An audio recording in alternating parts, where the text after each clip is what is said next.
Um, but you definitely want to have something for notes for today. There's going to be a lot of information as well, and maybe get your screenshots ready to go. And I'm going to share a lot of details with you guys today. So first, let me just say this for our group officially. Now that we have everybody on, if you guys look around your Zoom, basically everybody that's on here is a brand new up and coming member in the South Coast Division. So that's great, and it's my pleasure to have you here. Just once again for everybody, my name is Evan Keller. I'm the proud division manager of what's called the South Coast Division, okay? And we're gonna dive into a lot of things for today. So go ahead and let me get my slide up here properly for you.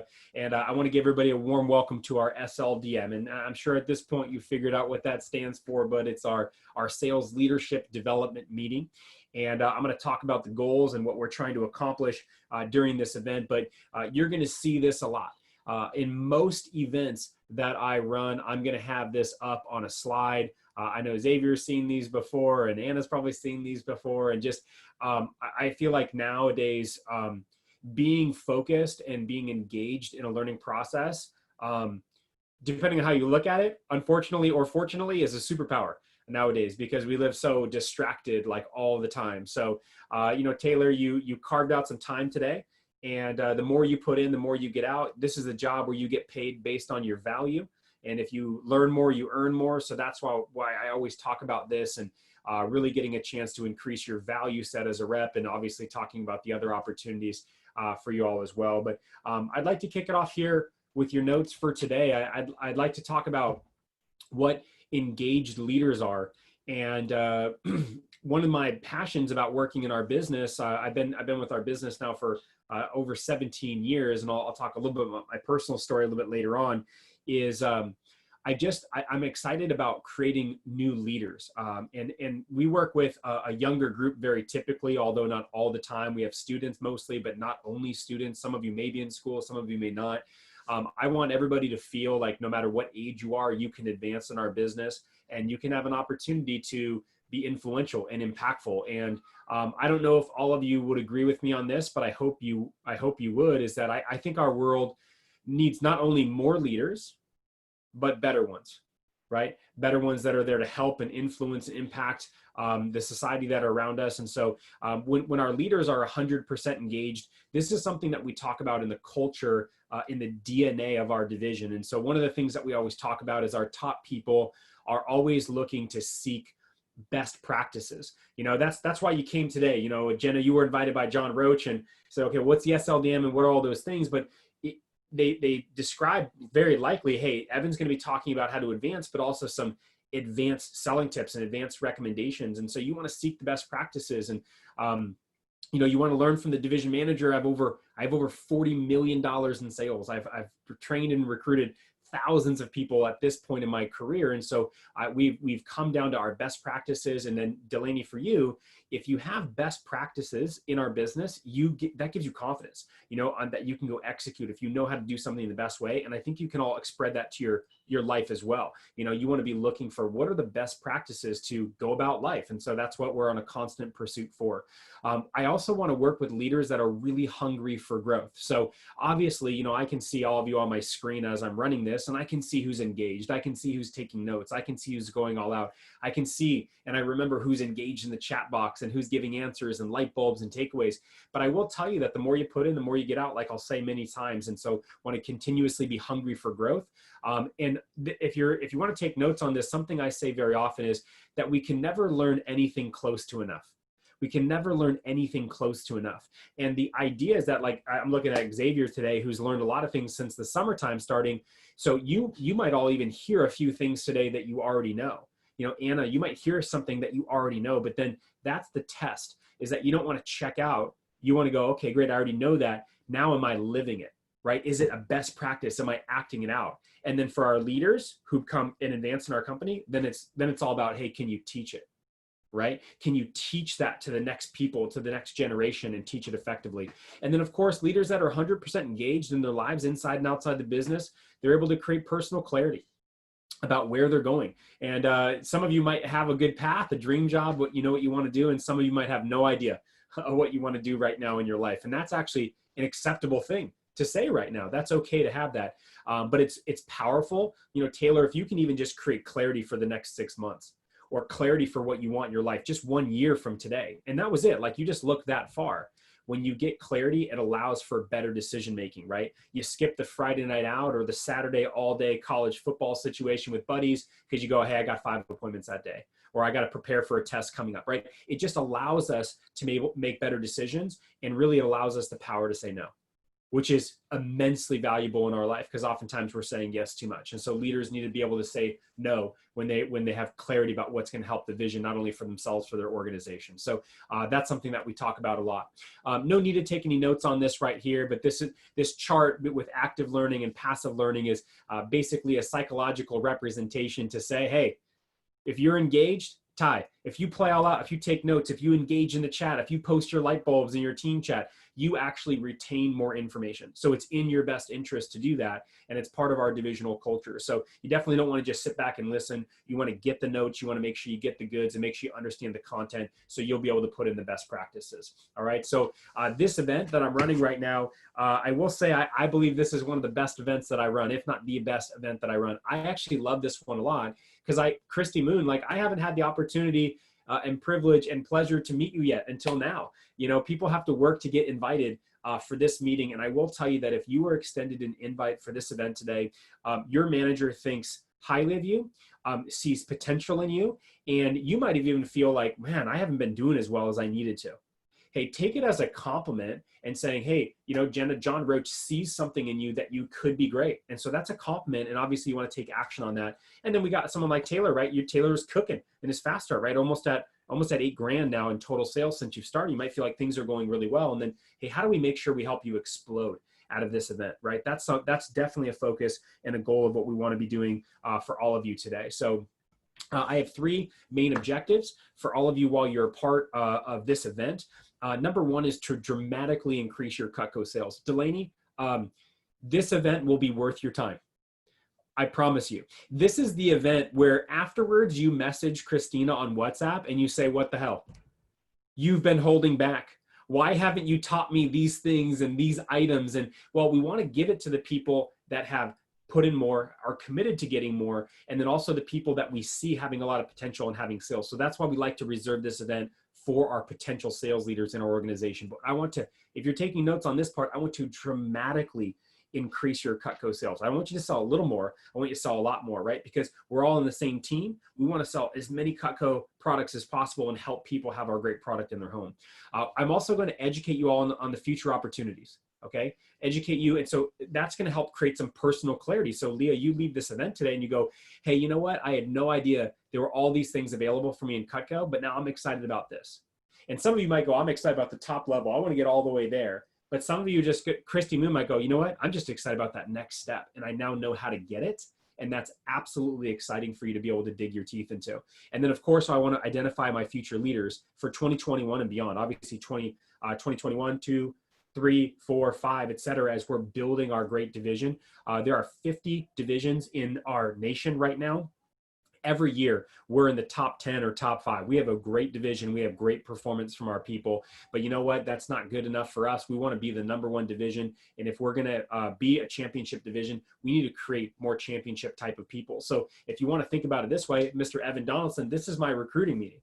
You know, I'm a recruiter. I'm looking for talent. I'm the talent scout. I'm like, hey, who should I pay attention to? Who's getting on my radar? Because I'm the one that does all of the promotions in our division and helps put people in leadership positions. So this is a great meeting for you to be at for no other reason, just to get on the radar as well. So I want to make sure that you guys are all aware of that too. I want to welcome you to the South Coast Division. I mentioned earlier, I'm the proud division manager of the South Coast, just so you all know what the South Coast Division is. Right now, there are 7 offices in my division. There's 7 markets that are being ran. We have North Las Vegas, okay, which Delaney hails from. We have Las Vegas and Henderson, so basically Clark County. All of the Las Vegas area I'm responsible for. That's my territory. We also have all of the high desert and Riverside and San Bernardino County. So we have some representation from Riverside, from the East Riverside team, et cetera. And then also all of San Diego County as well. So we have some representation from the San Diego pilot office that I run with my division office manager, Jeremy Blau, and then John Roach is my district manager running the North San Diego office. So this summer, we had 15 offices across the division. We had branch managers and district managers. It was really exciting, and we put up some great numbers and had a fantastic summer. And now we're looking to have a really strong wind-up campaign in the fall to finish our year properly and really make a mark and make a statement on the company for our division. So I'm really pleased to be able to do that. And this is what I'm focused on right now, is helping people become 5 stars, right? Xavier, how many times have you seen this slide, man? It's like you already know, it's like you're ready for the tattoo. Well, maybe not quite, but you get the idea. So the idea is, hey, Evan, how good can you possibly get while you're here? You know, I like to use that analogy of like your Yelp rating, right? And getting as many people with eyeballs on you. And so that way, Delaney, you can go, hey, you might feel like a 1-star right now with your skill set or where you're at in school or knowing what you want to do in life. But I want to produce 5-star recruits. That's what our program does for the people that pursue our program a little bit longer. Now, I know some of you are not in school. And so I want to let you know, if you're not in school, we do have an accelerated path, an accelerated opportunity for people that aren't in school that want to take that on. You know, I think about Jeremy Blau in my organization, or I think about a Tyler Young in my organization, one of our new TLA members who's not in school but wants to accelerate that. But many of you are probably in college right now. Just by show of hands, is anybody a current student, whether you're part-time or full-time, anybody taking classes? So you're going to hear me talk a lot about Cutco through college, and that's what I did. So I started with the company in 2003 when I was 18. I sold about $9,300 in my Fast Start contest. I started in the San Diego area. I sold about 30 grand my first summer. I made about 10 grand. I loved the selling opportunity. I took advantage of the scholarship opportunity, the internship opportunity. I got promoted to key staff, assistant manager.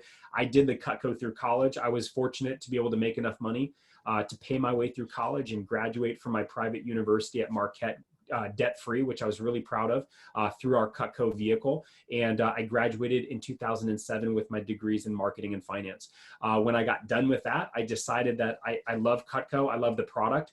And Cutco provides a great vehicle. We have a post-collegiate opportunity I'll mention briefly today. It's our district manager opportunity. Many of you are working with your district manager, whether it's Christina James or Lindsay Lendhurst or John Baker or John Roach. Those are my career managers right now, where they run a market. And so I did that. I opened up my first business when I was 21 years old. I didn't know anything about anything. And the rest is history, as they say. So we actually won the national championship. We were the #1 team in the nation that year. We did over $500,000 in business our first year open. And we continued to grow. And in 2014, we won another Silver Cup, another national championship at the pilot level. And so we have a record of producing national championship type of individuals. And our division has always been a top performer. So I've been the DVM for the last 6 years. I really enjoy what I do. I have a lot of fun. Hopefully that'll come across for you guys today. And the more you get a chance to work with me, I have a blast at what we do. And so it's really unique. I want to share with you the anchors of my division. These 4, you'll hear a version of these all the times, but this is something where you go, hey, am I in alignment with this organization? And this is a mission statement of sorts. And the #1 thing that we focus on for our people is helping them become the best version of you. You know, Christy, whether you work with me for 3 months or 3 years or 30 years, you know, you make it a great career, as some of our Cutco sales professionals have done. You're going to be here a lot longer if you feel like you're growing. I'm here, Evan, because 17 years, I still feel challenged. I still feel like I'm growing. I still feel like I have a lot of room to grow and get better. And so that's something that's, like, again, in our DNA. Also explosive team building. So we'll talk about that today. There'll be an opportunity. That's why our managers are saying, hey, you can share on social media, help people get jobs, especially during this time with COVID and people needing to pay for school and have side jobs or side gigs or whatever it might be. We want to be explosive with team building and bring on other great people to build our organization with talent.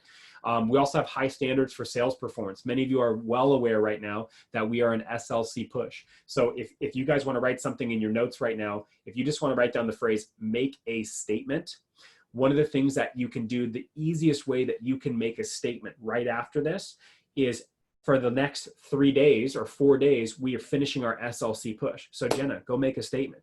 Go drop some CPO. Go hit the newsletter, right? Taylor, go hit your 10K. Xavier, go hit your 60. Xavier, go hit your 20K. If you can muster the courage, you know, if you can make something like that happen. Ty, make that move. Get to 7, get to 8, because that's a great way to stay on the radar and make a statement after this event. And then, of course, aggressive pursuit of growth in general. So learning and knowledge and journals and things like that, we want to be constantly soaking that up. This is where we're going. Right now, it's brick by brick. That's why you see so many bricks flying around in WhatsApp chats. So we know that we need to build a strong foundation, just like anything else. You always have to start somewhere, but we want to build over the years. So next year will be a breakout year for South Coast, which some of you may play a major role in that as well in 2021. I don't know. That's what makes my job pretty exciting when it comes to this. In 2022, Elijah, we want to scale. We want to create opportunities. We want to create more leadership positions for people where we have over 100 leadership positions spread throughout the South Coast Division. And then we want to have an epic year and then obviously have an opportunity and to win a national championship. You know, now I hope we win it before 2024, right, Alan? Like let's lock that national championship up early, but we have to set those building blocks and those stones, and everybody can be a part of that as well. And so I want to bring that up. Last night at the team meeting, we showed the national sales report, and I just wanted to recognize this group because we were number 10 in the nation last week, and that was great. Our pilot office in San Diego, if you work directly in the pilot, we were one of the top offices in the nation last week. We're number 1 2 weeks ago. You know, it's really exciting to see what the San Diego team is doing right now. But if you want to make a note of this, one of the things that I look at every single Friday when this report comes out is something that I call my Super 25. It's my campaign to date. You'll see it put in the WhatsApp as CTD, campaign to date. This is a great way to get on the radar because, you know, Elijah, you can be at this event and I can see your name and see your face. And, you know, it's great to meet you virtually on Zoom a little bit right here.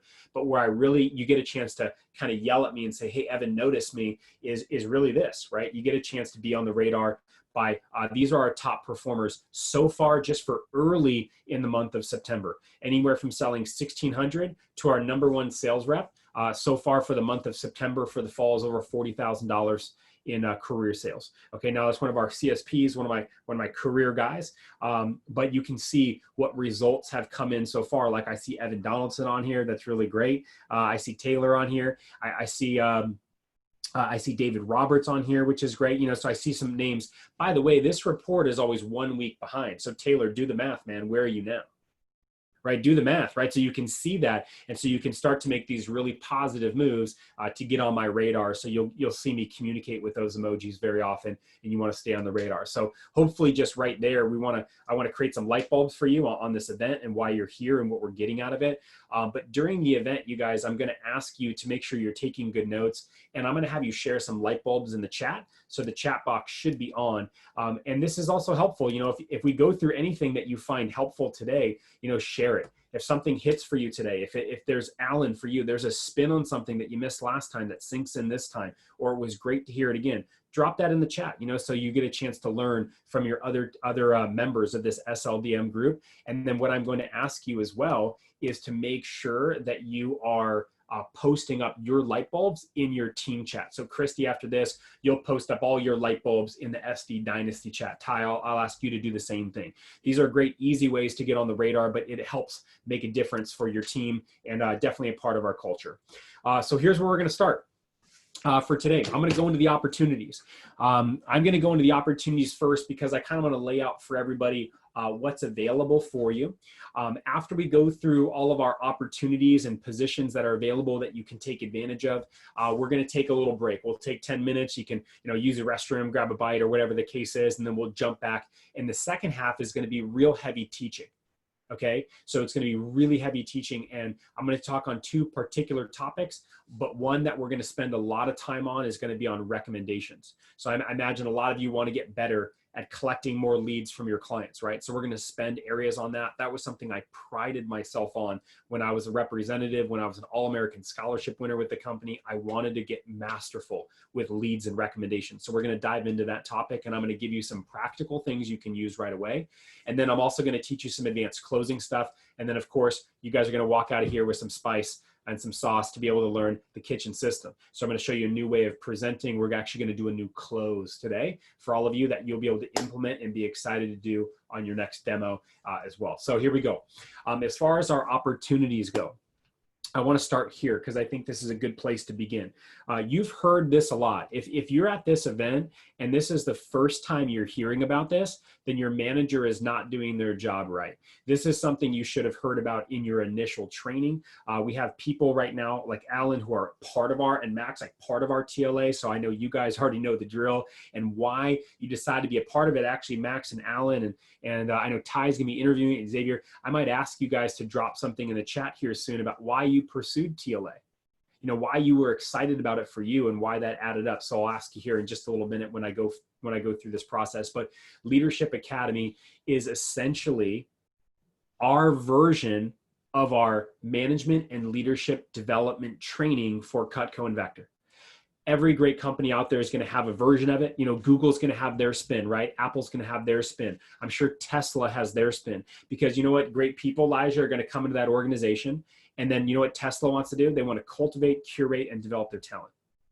This is what any great business, what any great team, what any great company does. And Leadership Academy is our version. It's our focus to help our students and even our non-students become the best versions of themselves. And we help our students to manage their time, money, energy, people, and themselves. So we go deep dive into time management, executive planning, helping people organize and structure their lives properly.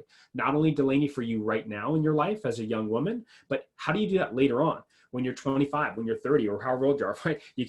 How good can you get with managing that time? Money is a big topic at the TLA. That's always one of our most popular topics when we actually talk about the dollars and cents, from anything, how to create a budget, how to make sure they structure their mindset right, how to identify their financial DNA, how to start investing properly, how to create opportunities to build wealth, how to increase their credit score, how to get their first home loan. You know, those things that actually matter, I think, that unfortunately, Max, you know, for the most part, like these aren't taught in most colleges. This isn't like a class.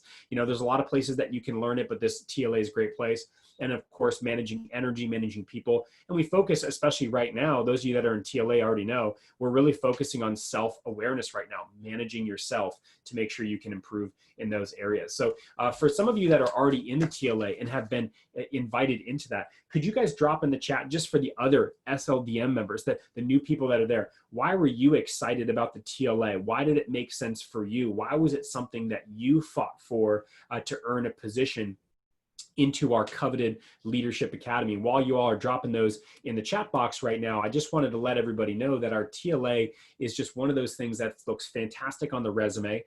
And if you're taking notes on this part, here's what I'd put down. It's like taking a 1 credit class each semester. It's like taking 1 extra credit, taking a leadership course. We meet once a month for our big monthly session. And then occasionally we have some weekly sessions that happen before the team event.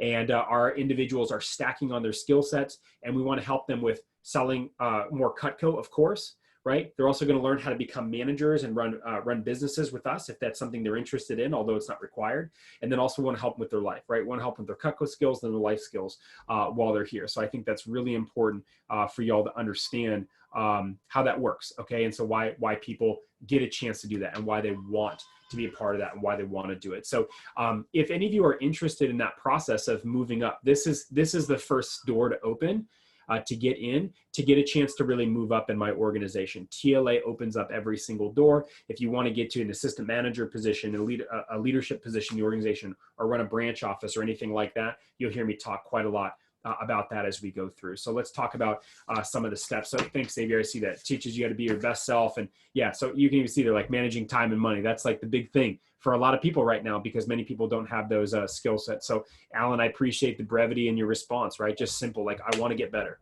I want to grow. I want to improve. These are things that are valuable. So you'll hear me say this a lot. I say this nearly every event that I run right now, because I think it's powerful to think, hey, where could you be 1 year from today?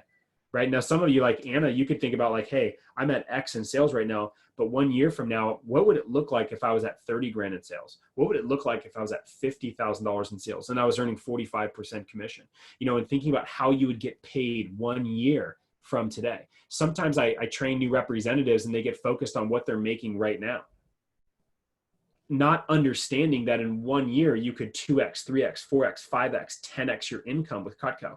And I always got excited about that opportunity because I always wanted to have an ability to earn more and I wanted to be paid what I was worth. So I do want to recognize you all on just being here. Like, this is a great place to start. This is certainly a good stepping stone, but many of you are already aware of this. Our Key Staff program is phenomenal. I mean, of course, in my opinion, it's phenomenal. And it's an opportunity for people to learn the skills to grow more inside and outside the business. That's what we're focused on. So our Key Staff events, if you are looking, if you're at this event, there's a good chance that your manager sees you as potential Key Staff.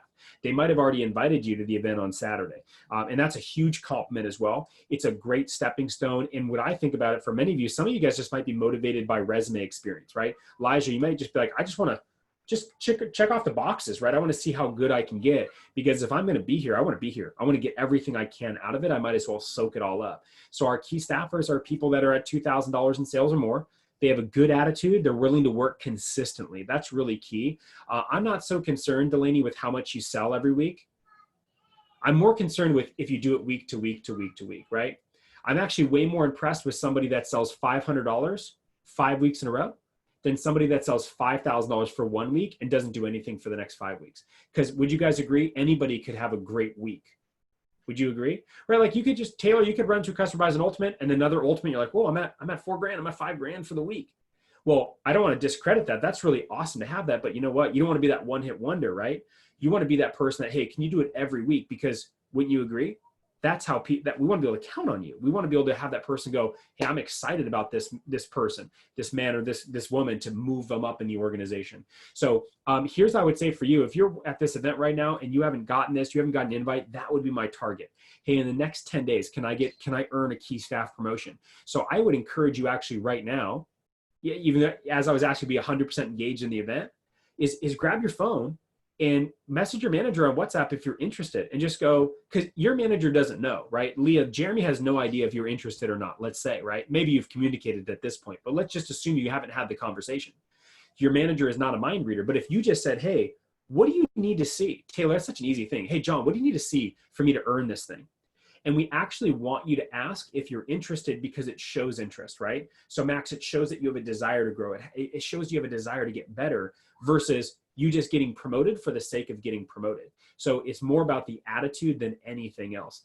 So our Key Staff program is great. And then if you get on my Key Staff program, I would then feel comfortable giving you a great letter of recommendation, giving you a positive reference in the future, right? Jenna, you might work with me just for 3 more months. And that's cool. You work through the end of the year and then you're doing your next thing. No problem at all. That's fine. But you know, if you have that Key Staff on your resume, maybe you take the next step too, right? How good can your resume get? So that way you have positive feedback after you get done with the position. So it's for people who want to advance, people that want to get a chance to stand out, that want to get on the radar to become TLA members. They want to increase their career sales and make bigger income. So this is the fast track to Dirty 30. That's the way I think about it. If you're already there, like Xavier, I think about you getting involved in those events, even though you're TLA as well, but getting involved in Key Staff. So it's like, hey, how can I fast track to 30K? How can I sell my next 15,000 quicker than I sold my first 15,000? You know, thinking and getting inspired by that idea. So those are ran by either myself or my district managers right now. And our next event is actually going to be on Saturday. So it's 9 to 10 a.m. We're always going to run quick sessions. We run them every other week. And you get a chance to participate. And these are going to be an invite event. Okay. So like I said, if you're interested in that, just simply message them. Okay, so those are the first kind of areas I wanted to talk about. Okay, Delaney, so that way you know, it's like, okay, your radar can open up for, oh, there's TLA. I can get on the radar. Even though our academy is going right now, you can make a statement and get invited. I'm gonna have an interview here with Mr. Sheridan.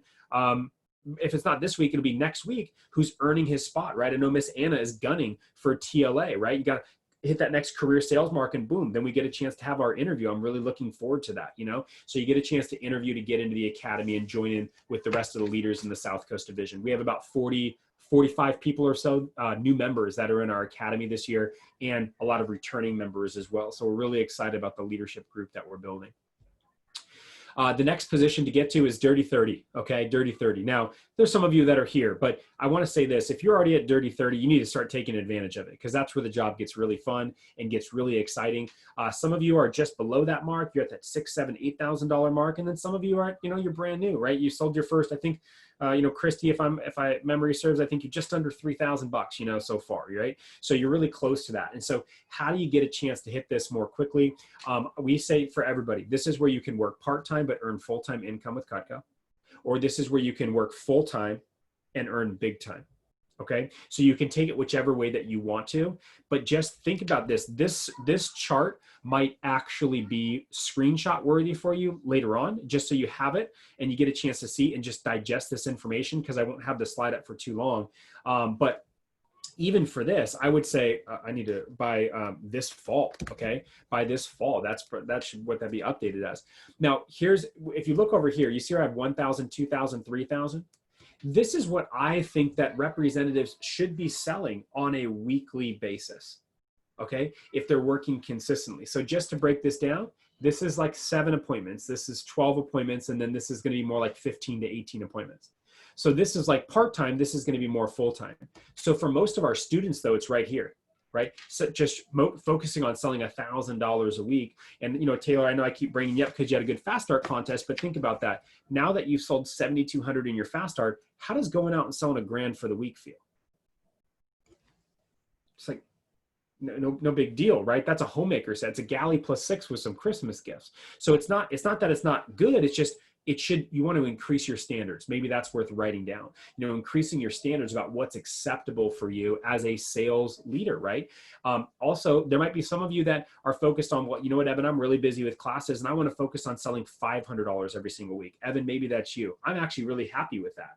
But you know what? Do it week in and week out and week in and week out, and watch what happens to your commission levels. Watch what happens to your paychecks. And of course, you guys can see how exciting that could be. For a college student, for Utah, when you're going to school, you got track and all stuff and you're at Dirty 30, for you to go sell $1,000 and make $300 on one demo, or in a week of just doing a couple of appointments, that's pretty positive. That's really positive, actually. It's phenomenal to think about that. And on average, that's doing 7 appointments. That's doing 7 appointments. So that's not too much. That's making like $40 a demo.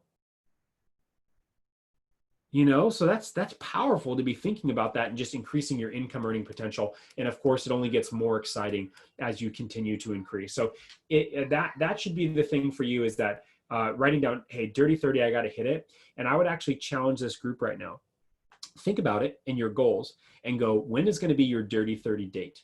Right? Anna, when's your Dirty 30 birthday? Alan, when is your Dirty 30 birthday, man? When are you going to go hit that thing? And you know what? Maybe for some of you guys, I'm making a move in October. Maybe for you, Evan, it feels really good. Hey, I got to hit that by Christmas. That's my Christmas present.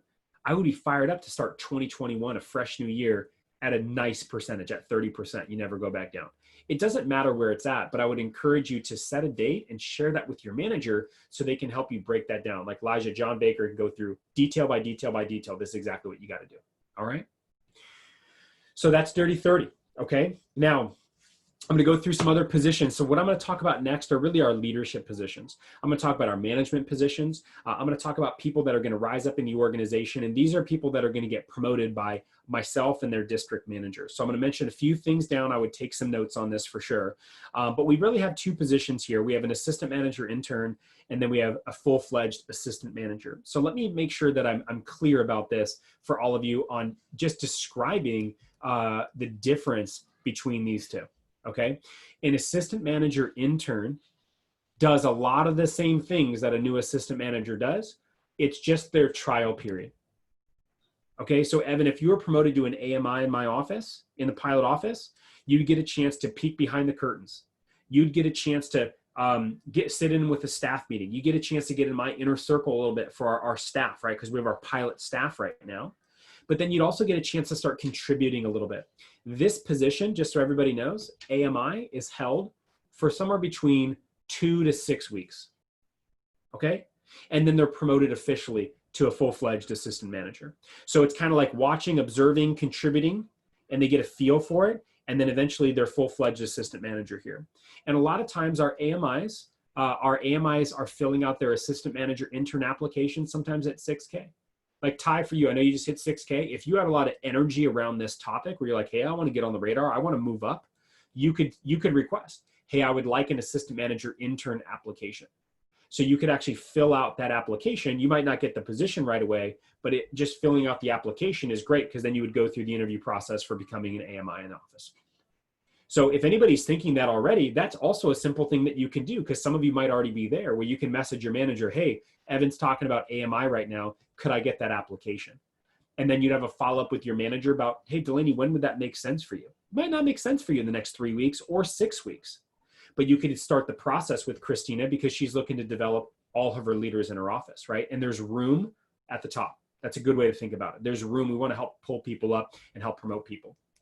Okay, our assistant managers, they get management experience, they get their foot in the door, and they get first selection for paid assistant managers. Now, in the summer times, we do it typically at our big events.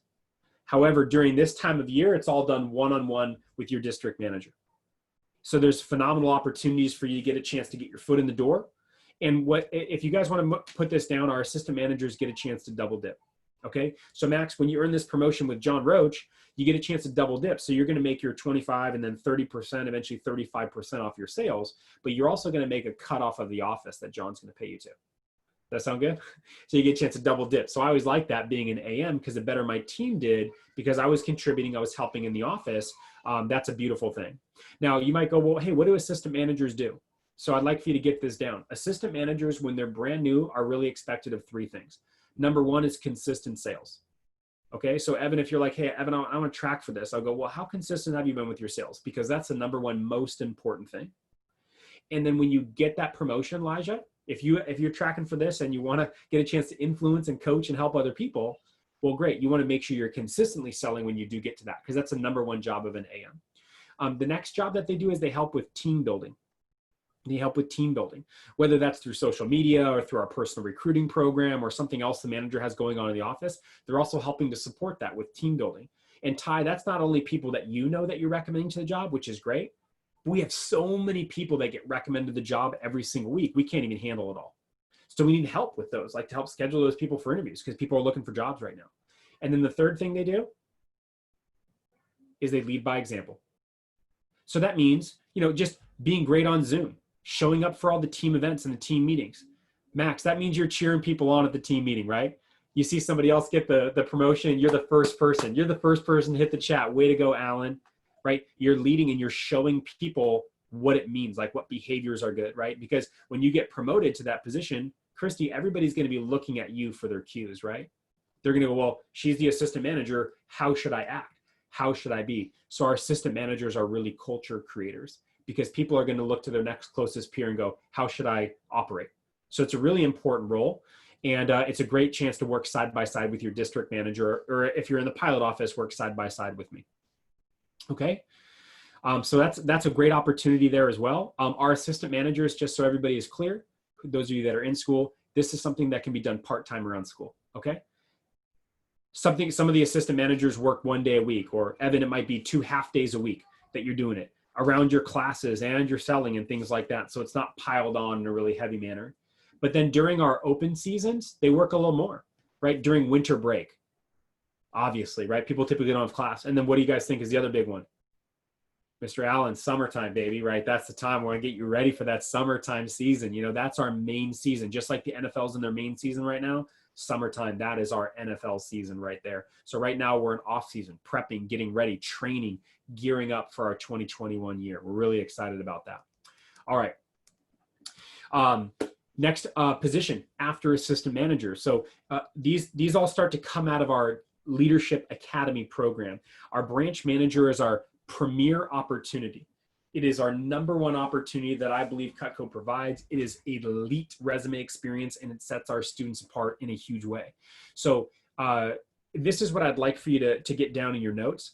This is Cutco's version of our entrepreneurial business internship.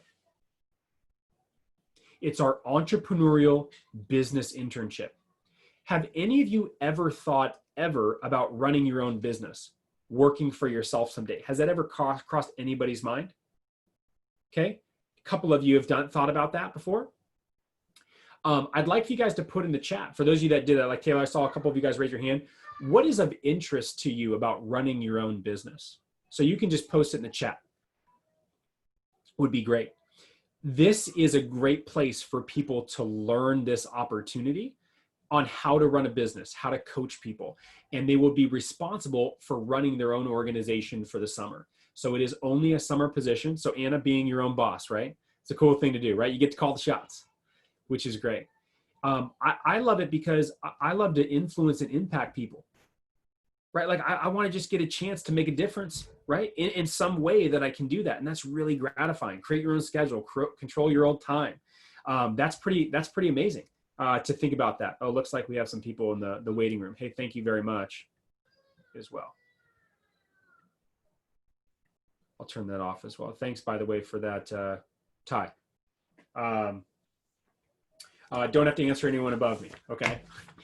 Very good. Well, just yourself, right, at least. Okay, that's a good person to listen to. So when I think about this for all of you, I just think about if you want to get a chance to get an experience doing that, our branch managers will train through our Leadership Academy, and they will get an opportunity to earn a market or a territory in my division, where they will run their own organization. They will build their own team. They will create their own sales. Jenna, you would create a profit and loss statement. You'd be the CEO and CFO of your organization.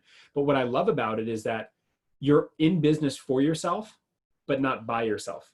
And that's what our young college students that take this on really love, because they get the Vector and Cutco platform, that we have everything planned out for them on how they can go out and execute that, because we have a manual, just like y'all have a manual for your demos.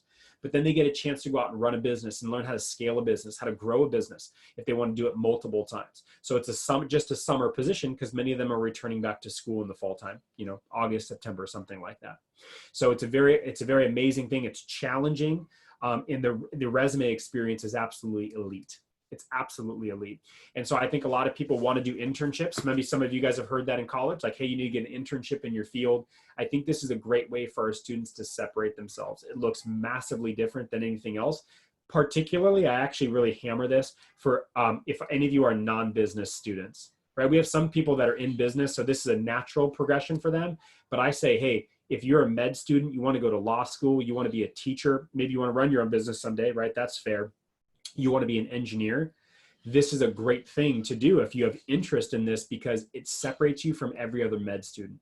It separates you from every other engineering student, because they're not thinking like that. And hopefully you'd agree, it would be better to be multifaceted, right? Have done many things. So we talk about taking the leap, where our branch managers who want to get leadership, they want to get experience, they want to have adventure, and they want to grow personally in a big way, like massive personal growth, right? Big challenge. They work hard for the summertime, and they learn how to build a business from scratch. The company, by the way, also contributes to them several thousands of dollars in capital to help them start their business and lift it off the ground. It's not a loan.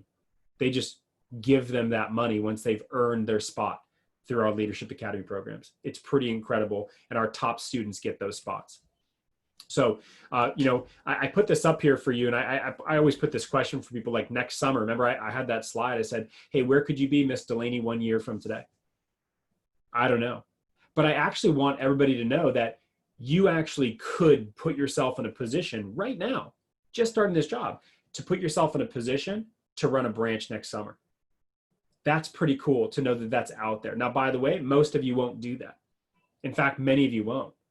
But the idea and the opportunity is great. Many of you, because of the time where you're starting during the year, the goal will be, hey, I want to earn an assistant manager position. I want to be in that role next summer, learn those ropes, and then maybe the summer of 2022. That's an opportunity for me. But I want to make sure that you guys know that that's available for you within a 1 to 2 year span. You could not only just be selling Cutco, Anna, you could be teaching and building a business and learning that at a very young age, as many of you are. Very cool. So this is Miss Leilani Turla. She goes to UCSD. She is a senior. She is doing our Cutco through college program right now. She is one of our most impressive candidates right now in the division. This woman is amazing. She is awesome. She started with the company 4 years ago after she graduated from Preuss High School in our area in San Diego. She then quickly became a key staffer and then an assistant manager. She earned the right to get accepted into our TLA, our Leadership Academy. Trained, was an assistant manager of mine. She ran a branch office 2 summers ago in the Temecula area. She ran her first office successfully and profited from her office. And then she did such a great job at that she went through our TLA again as part of our next level group, and then earned a bigger market this summer in the South San Diego, and was able to grow her business this summer off of last summer. Very powerful to see her do that. And now she's one of our top district manager candidates in the division, and has an opportunity to have a career right out of college lined up if she so chooses and she's fired up. In fact, for her right now, what I'm encouraging her to do is go see what else is out there for her, interview other places, see what else is out there, see what offers she can get on the table. And I'm very confident that the district manager opportunity will be right up there at the top, if not the one that she selects for her first her first career role, out of college. So very exciting to see that opportunity for her. And we share this slide a lot. This might be worth a screenshot. But I mentioned earlier at the beginning of the SLDM, I love the idea of getting paid based on value, not time, because there's only so much time that can be given. So Leah, as you become more valuable, you should be paid more. You should be compensated more by the marketplace. And we always say, what's better to work 30, 40, 50 years so that someday you can make a six-figure income, or, make 100 grand a year, 125 grand a year, or something like that, which is solid income. Or would it be better for you, Taylor, to work your buns off while you're in college for 3 months or a year or 2 years, or do our Cut Code Through College program, so you set yourself up to be immensely more marketable in the future, and you can earn a ton more money. So a lot of people can see the benefit in that. And that's why I love to address this for everybody, because we do work with students. And so not only, but a lot of times, I don't know about you guys, but when I was 18, I had no idea in hell what I wanted to do. And then when I was 19, I didn't know what I wanted to do. And then when I was 20, I didn't know what I wanted to do. You know what I mean? So I don't know if anybody can relate to that feeling of like, I don't know what I want to do. But I figured this was a great place for me to learn and get the skill sets to separate myself. But I really encourage our students to take advantage of working hard now, even though most students don't. They want to procrastinate, party, have fun. That's all good stuff. But I would rather have them get a chance to surpass their peers and get way ahead at a young age, versus waiting till they're 25 or 28 or 30 to get their what together. Right? You know what I mean? So a lot of people can see that as well. Okay. So there we go. That's, I think valuable for everybody to hear.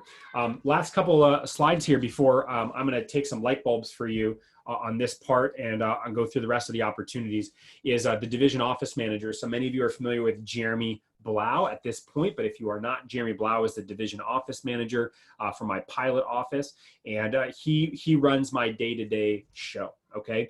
Now, this position is not available to anybody right now. Basically, at this moment, it's usually someone that's gone through my academy several times. I've built a trust and a relationship with them for a while. It's usually ran a branch office, right? And it's somebody who's gunning to be in a district manager position. But Jeremy Blau is our #1 candidate right now.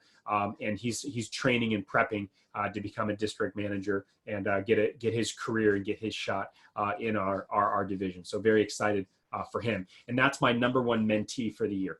Okay, that's my #1 guy or girl that gets selected, that runs my pilot office, which is always one of the top 5 offices in the nation out of hundreds and hundreds and hundreds of offices. We do big business out of the San Diego office. It's a really important role. It's arguably the most important role in my division, because as a DVM, my time is called in a lot of other places. So I'm not running all the day-to-day operations in my pilot office. I have to run the division and make those decisions. And so anyway, that's an important role. So I just put question marks up there and just let you guys know that's available, where you could gun for a position to work with me one-on-one and be my #1 mentee to help coach and train you inside and outside the business. Okay. And I like to bring this up again. Where would you be 1 year from today? Right.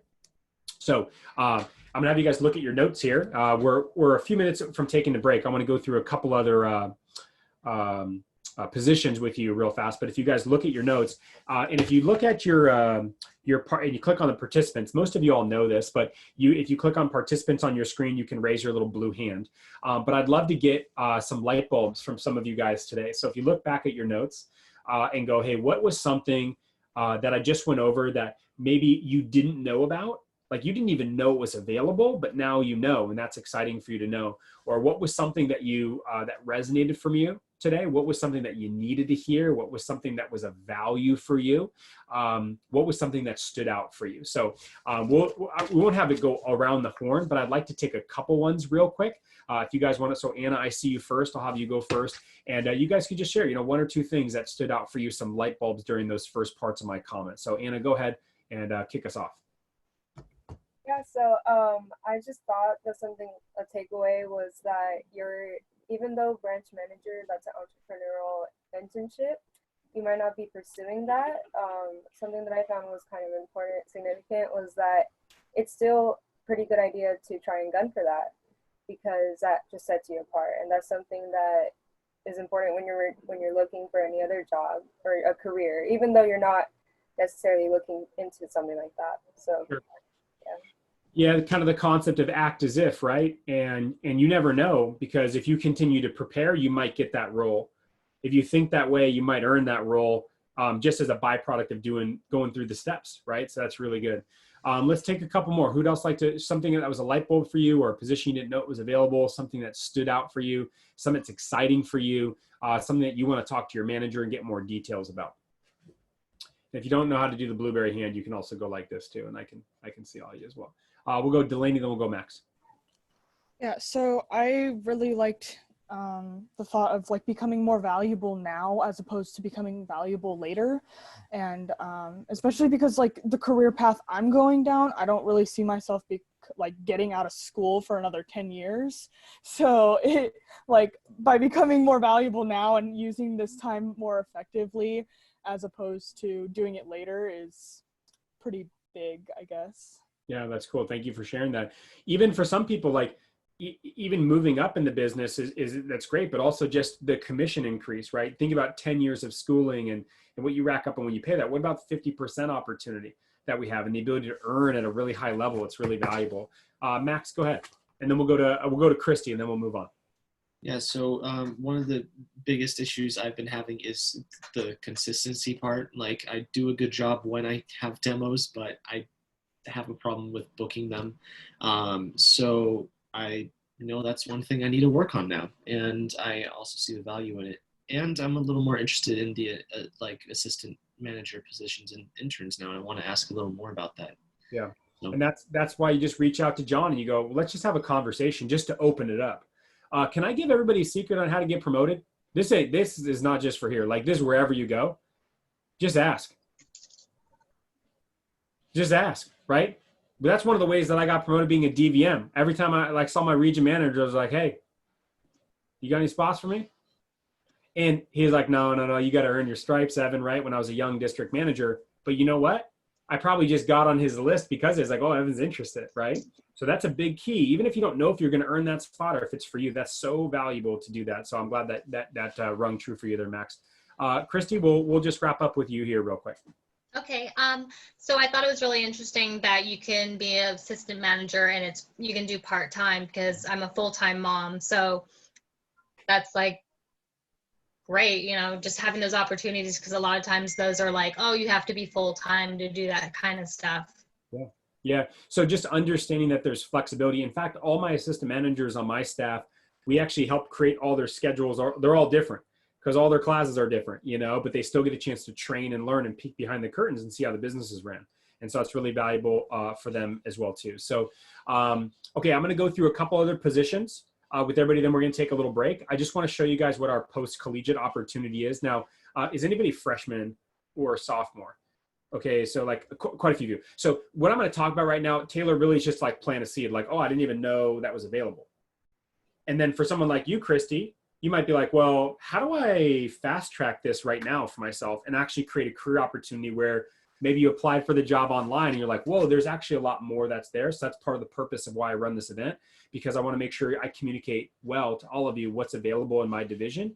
And I didn't know I was going to make this a career, you know, but as I continue to move up, I just saw there was another opportunity for me to take. So I wanted to grab that. All right. So I'll show all of you that here. Let's do this. Okay, so you'll hear us talk about this a lot. I talk about Cutco through college and the value of doing that. And I promote that because I think this is the best thing out there for our students to be able to train, to learn, to get skills, to make themselves separate and stand out in the job market, no matter what career they want to go into. Plus, our aggressive pay structure is so exciting for people that do take advantage, especially the ones that are consistent.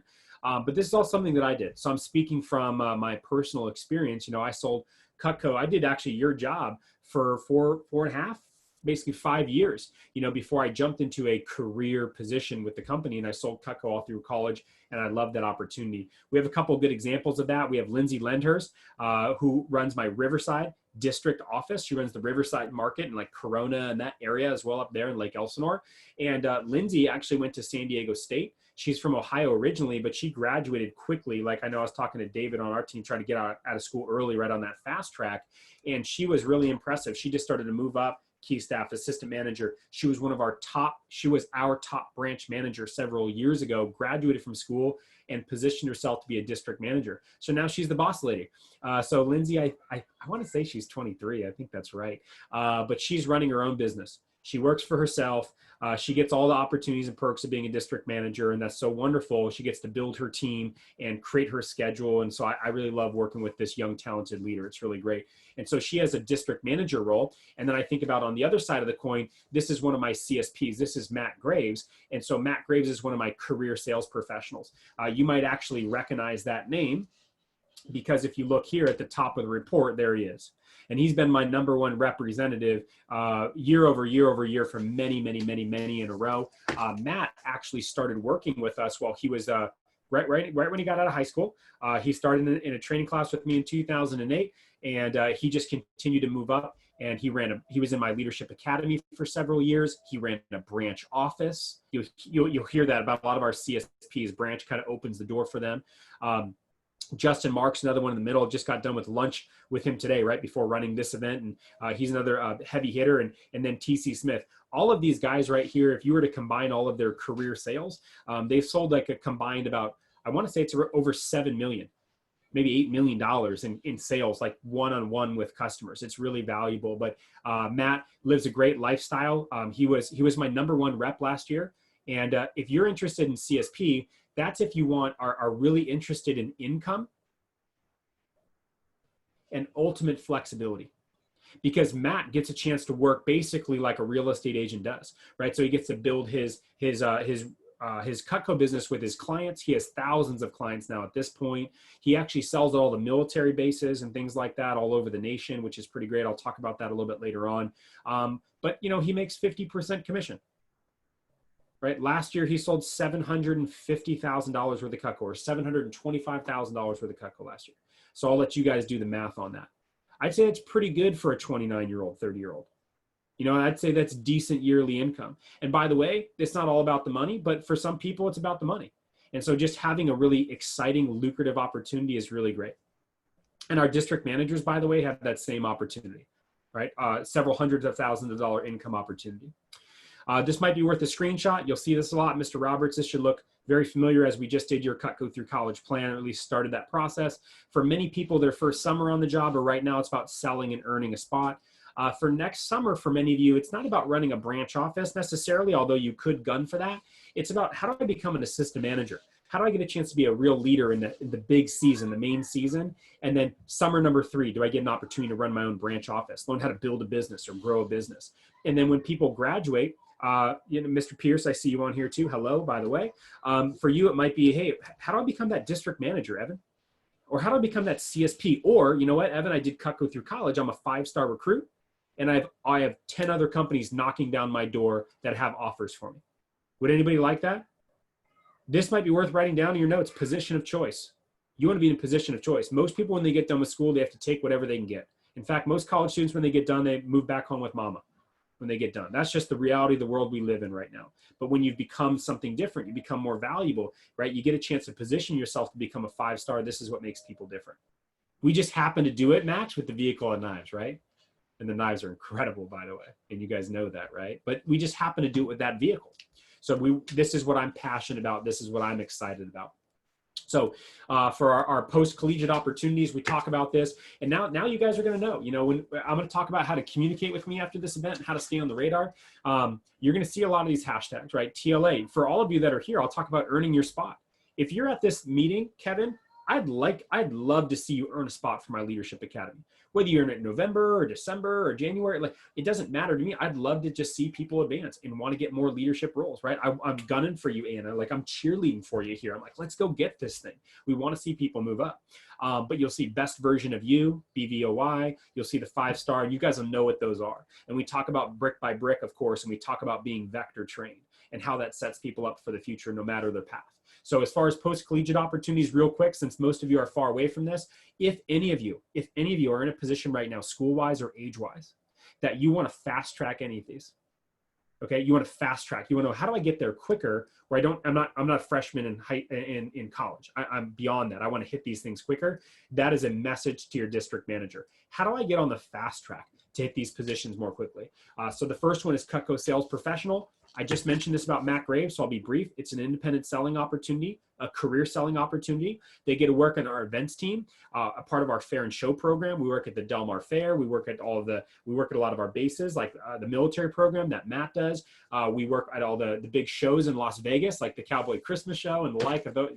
Delaney, you probably know what I'm talking about there, where they have all those events in November. We work actually 100 shows a year. Unfortunately, we've been shut down a little bit due to COVID, but we're looking for a great kick-ass rebound in 2021. We're actually looking to add more people to our fair and show program. If you guys want to make a note of this too, the fair and show program, you have to be at $20,000 in career sales to get a chance to apply for our fair and show team. Okay. You do not have to be done with college. It's something you can do in school. Okay. It's something you can apply for, but you got to be at 20K in career sales to be considered for our events team.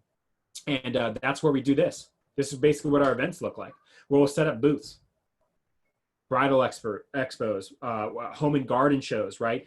Big events, fairs, right? LA Fair, Orange County Fair, things like that other divisions work. And they get a chance and people come up and they go, oh, Cutco, Taylor, here's my credit card. You know, I do want to let you guys know that it happens often. One of my first shifts at the Del Mar Fair when I was working it, when I was a young gun, I was 19 years old. I literally walked into the booth, checked in, turned around. A guy came up, was like, yeah, I've been looking to buy the Ultimate. Do you guys sell that here? I'm like, yes, sir, I can help you with that. Please and thank you, you know? And so that was pretty awesome. And it's a different way of selling, and it's pretty cool to have that opportunity. So this is just some of my CSP core. Matt Graves, Eric Gilman, Brittany Livingston, Sharissa Sosa, TC Smith, but we also have several others as well, and Daniel Reeder and Justin Marks and several others across the division that really perform at a high level. We also have another opportunity, which is our CGC opportunity, and this should actually say CGC opportunity. And what that is basically people that do Cutco closing gifts. And so this guy right here is Adam Sobieski, and the gentleman over here is Eric Gilman. They both work out of the San Diego office. Eric is one of our top year-to-date representatives this year. These individuals only sell to real estate agents and loan officers for closing gifts when they sell homes. So it's business to business. It's more being done with school, working kind of like a 9 to 5, 8 to 5 type of schedule. And they get a chance to build a recurring clientele. It's pretty exciting. Our realtor program is exploding right now. We're about to have our best year ever with our realtor business and our company. This guy right here, Adam Sobieski, you talk about the power of team building. This is my best friend. This is my best friend. Adam and I have known each other since we were 14 years old, when we were smacking helmets on the football field at St. Augustine High School. We went through school together. I started the job before him, and then I personally recruited him into the business. He had a great fast start contest. Now he is over $5 million in sales, career sales. I think he's one of I think he's like top 10 representatives all time ever to sell a knife. And he's done extremely well, and now is the consultant for the realtor program nationally. Created that opportunity for himself by performing. Talk about getting paid on your value. Right, really cool to see that opportunity. And him and I have been working together for a long time. I married him and his wife. They just celebrated their 2-year anniversary. Like, incredible to see these relationships with top people get built over the course of time. Really cool.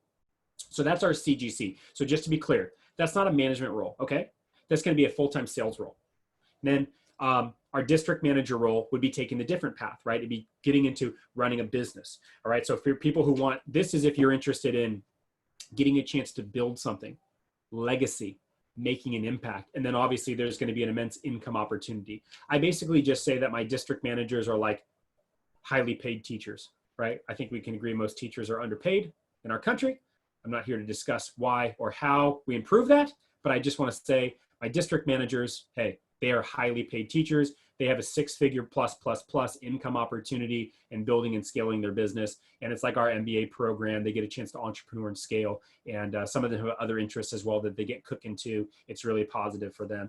They're really focused on team building. This is John Baker. Elijah, this should remind you very well of John Baker and him with his sticking his tongue out here. That like sums up my district manager. He's like the king of fun in my division and culture creator. He just loves people and loves building something special and doing something great for his community in East Riverside. side. They have travel opportunity. My district managers get a part of our BMW program, so they get the free car from the company.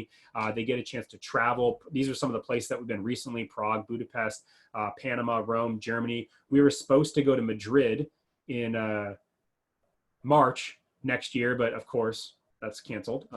But they did double down, and then we're having a super trip, and we're going to Australia and New Zealand next November. So my branch managers, people that run branches next summer, get a chance to compete, to get a chance to go to that. So we'll have students there, our top representatives, and our district managers. We a couple years ago, we went to Grand Cayman.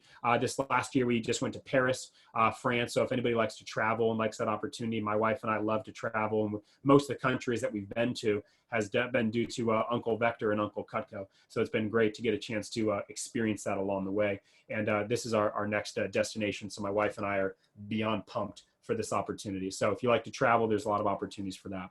I also want to just wrap up this section, you guys, with I'm looking for A players for sure. Right. So as a DVM, obviously I can't work with everybody closely one-on-one. Even within our TLA, I talk about being uncommon amongst the uncommon. And so we were looking for A players, people that want to get a chance to increase and move up quickly. So I'm going to encourage you to get on my radar and stay on my radar. I'll make that very clear for you today, how to do that, and how to continuously make a statement. And I'll just wrap up this section with this, where will you be 1 year from today? And what's the power of 1 year for you? And then for some of you, what's the power of Cutco through college? What does that look for you? So hopefully going through that section for you guys and my, my opening comments right there, there's a few light bulbs that go off, right? Where Kevin, for you, you go, hey man, I just went through initial training a bit ago, but well, shit, there's a lot of other things I can get excited about here. Like, I didn't know about this. I didn't know about the military program. I didn't know I could be a district manager. I didn't know I could do a quick path. I didn't know about the Leadership Academy. I didn't know about these opportunities. So I want to share that with all of you today. That's good here. All right. So, hey, welcome back everybody from break. I'm going to share something with all of you right now. But before we do that, we are going to take a photo. So put your face on, make sure you're looking great, proper lighting, etc. Not quite yet, but soon. I just wanted to let you know, after we get done with the break, is I wanted to give you guys this opportunity here. And I want to share this with all of you that, I know not everybody's a student, but one of the things that we're really focused on is that our company prides ourselves on being the #1 recruiter of students, creating a fantastic opportunity. And I think a lot of people out there are needing it. This might be something worth screenshotting too, just for later on, something that you might want to share with a friend or whatever the case is, or on a post. But I'm gonna take a picture with everybody here. I'm gonna pull this slide down here in a second. But I just wanted to explain for everybody too, and just let them know, that there's a lot of stuff that's up for grabs for our team building contest, and you always have an opportunity to do this, but it's beneficial both ways, right? Taylor, you recommend a buddy to the job. Well, that's great. They get a job, you get to work with a buddy, but you also get those cool perks, right? Like you get a chance to win a bunch of stuff. There's a trip that you can win out of doing it as well. And I think particularly right now in October, we're going to start having a lot of hiring going on because we're going to start getting ready for the holiday season. So one note for everybody that's a part of this event is you should start selling Christmas gifts right now, like for sure. That I would be talking about on every single demo that you do. But David, you might share something where I know you've shared stuff before, but you shared again today and it hits different for somebody where they're like, I wasn't looking a week ago, but I just got laid off. My job put me on the bench because with COVID, whatever. You guys know the deal. So you never know what'll work with somebody, or somebody is going to be interested or going to be looking. But we're going to take a little photo. So smile at your camera here, and I'm going to send this, and I'm going to get this photo to you guys. So I'm going to send it to my districts. They'll send it to you guys here. So let me see here. Oops, I almost ended the meeting. That would have been bad. Let me do this here. Let me adjust my screenshot as you guys are all smiling. I haven't taken it yet, so hold on just a second. All right, 3, 2, 1. Wow, God darn, a great looking group. So I'm going to post this up for your managers. They'll send it out to all of you. And if you feel so inclined, go ahead and throw it up, throw it up somewhere, send a snap to somebody, put on a story, put on your IG if you feel like, Instagram, Twitter, TikTok, I don't know, whatever you do. It doesn't matter. It doesn't matter to me. But please make sure you guys, if you are going to share stuff, you need to make sure you share correct information. So if you can't say like, Don't say $20 an hour or $18 an hour or anything like that. You could say like $18 starting base appointment, or you could say great pay to start. And also make sure that you put your proper link. All of our organizations have a link for our territory that we're in, like San Diego, it's socodivisionwork.com, but North San Diego is different, and Riverside's different, and East Riverside's different. So your manager can get that to you. So if you want to put a link on there or whatever, help you get some PR credit, that's an easy way to make a statement and continue to make a move for building the organization as well. So it's something that we always do, and something that we're looking for our leaders as well too. Okay, cool. So Evan, nice job on the flossing. That's great. Good job. It's good. That's best practice. That's best practice. Okay, so clean gums are good. So all right, let's move on. Now we're going to dive in today. So I really wanted to make sure that you all understood what our opportunities are. Now, from going through my opening comments, Ty might still have some questions. Well, what exactly do I do with this role? Or how do I exactly get this one? Well, we could spend a lot more time going over the nitty gritty of each one. What I want to do is I want to create an interest for you, but also open a conversation. So Mr. Roberts, you messaged Jeremy, I'm looking for this, right? Mr. Allen, you messaged your coach chat, I'm looking for this, right? So as long as we know. But now we're going to totally shift gears, and it's going to be heavy teaching. Okay, it's going to be heavy teaching. So I'm excited about this because this is some of my favorite stuff to teach. And my goal right now for all of you is that I give you things and a lot of tools to implement on your very next demo. Because I want to dramatically increase your Cutco sales. I don't want you to sell a little bit more, right? I want you to explode out of this. I want you to finish SLC push period really strong this week. Like hitting the newsletter really matters for this group this week, right? Because I'm going to check. I'll check my attendance here, and I get to see my whole divisional Rolo on Monday night midnight or Tuesday morning, you know, when I check reports. And, you know, that's a great way to make a move. Kevin drops $2,000 for the week. It's like, okay, great. What a way to finish SLDM. I see you in the chat setting up with ex-girlfriends, parents, or whatever you're doing. Like those types of moves are what leaders do, even though it might sound silly. It's like those necessary steps to go outside the comfort zone. That's what we're looking for. All right. So continue to do that, please. All right. So I am going to teach you a lot of things right now. All right. I'm going to teach you a lot of things right now. So much to the fact that, like I said earlier, you'll be upset with your manager. Like, hey, you've been holding back. Why didn't I get this stuff? Well, we want the sales leader stuff, the advanced training stuff to come here. But I do have a rule when I teach this stuff, okay? Because when it comes to recommendations, I'm really going to pile it on like a lot of things that I did to get a lot of recommendations. And in my career as a rep, when I was brand new, I was averaging about 8 to 10, something like that. And then I continued that in my career. Now, I wasn't somebody that I'm not going to sit here and go, hey, I had 30 average. That I don't need 30 average. But in my career, I was typically averaging somewhere between 10 and 15 recs on my appointments with my customers. And recs are everything, right? Isn't that right? I mean, if your queue had 200 people in it right now, you'd be pumped. If your queue has 20 in it right now, we're doing CPR on you.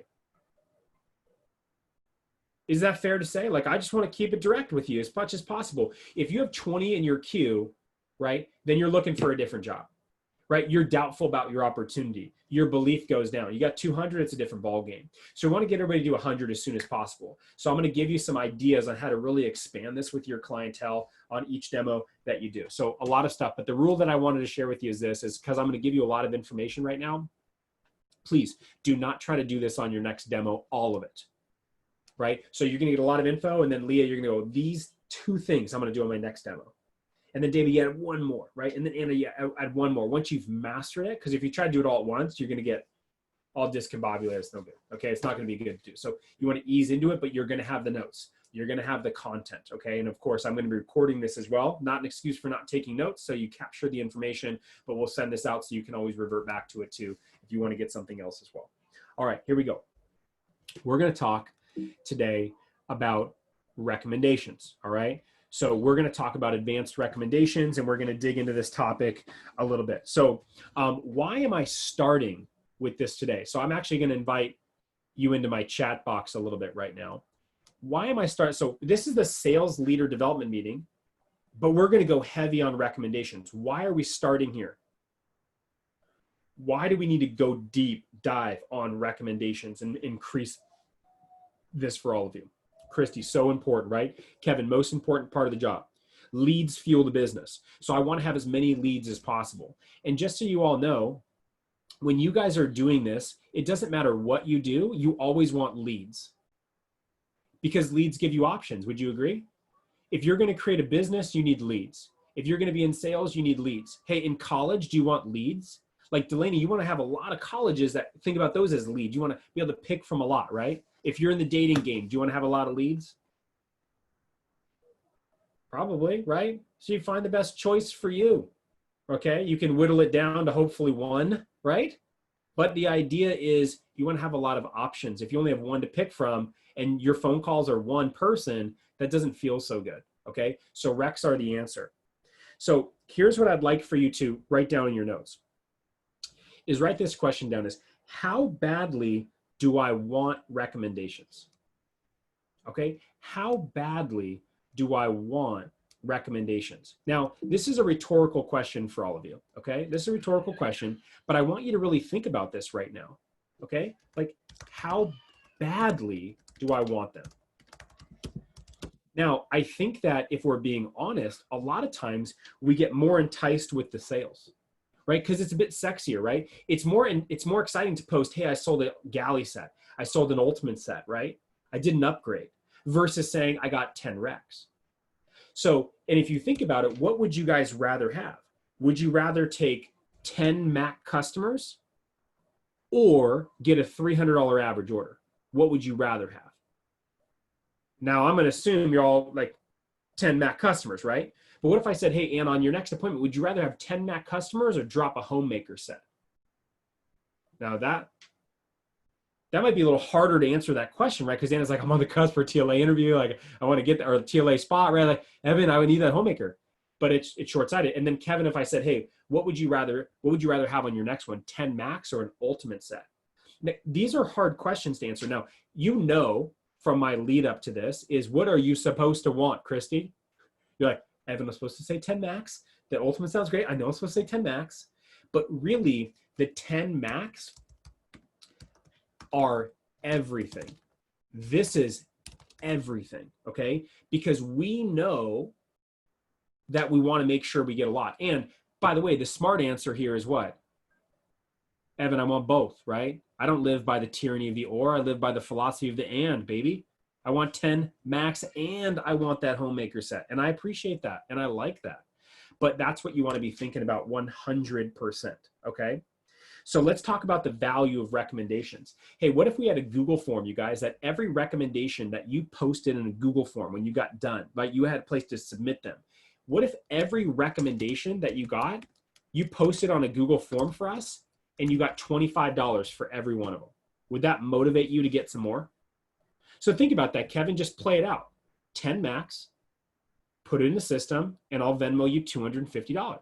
Like, that would be super motivating. But here's my question for you. What about if you looked at recs? Like, what if they were worth $50 to you, right? What if they were like that? So recs, this is what I really want to grasp for everybody, is recs equal money. But for a lot of people, when they're new, they actually need to make that mental shift where they're like, oh, I sell to make money. No, Evan, you get recs to make money. And the recs create a lot more sales. It's easy to sell Cutco if you're sitting in front of a lot of people. In fact, the only reason why you're at what you're at in sales is you just haven't sat in front of enough clients yet. That's it. That's all that it is. Like Kevin, we talk about like Cutco sales professional thing, right? We can open that conversation. It's like, we'll just get a lot of recommendations and basically it's inevitable. It's inevitability. So we want to make sure we get you there. So recs equal money. I want you to get into that idea where you get more excited about it. How about this? If you knew that recommendations got you $50 each time, okay, Delaney, think about how powerful that would be.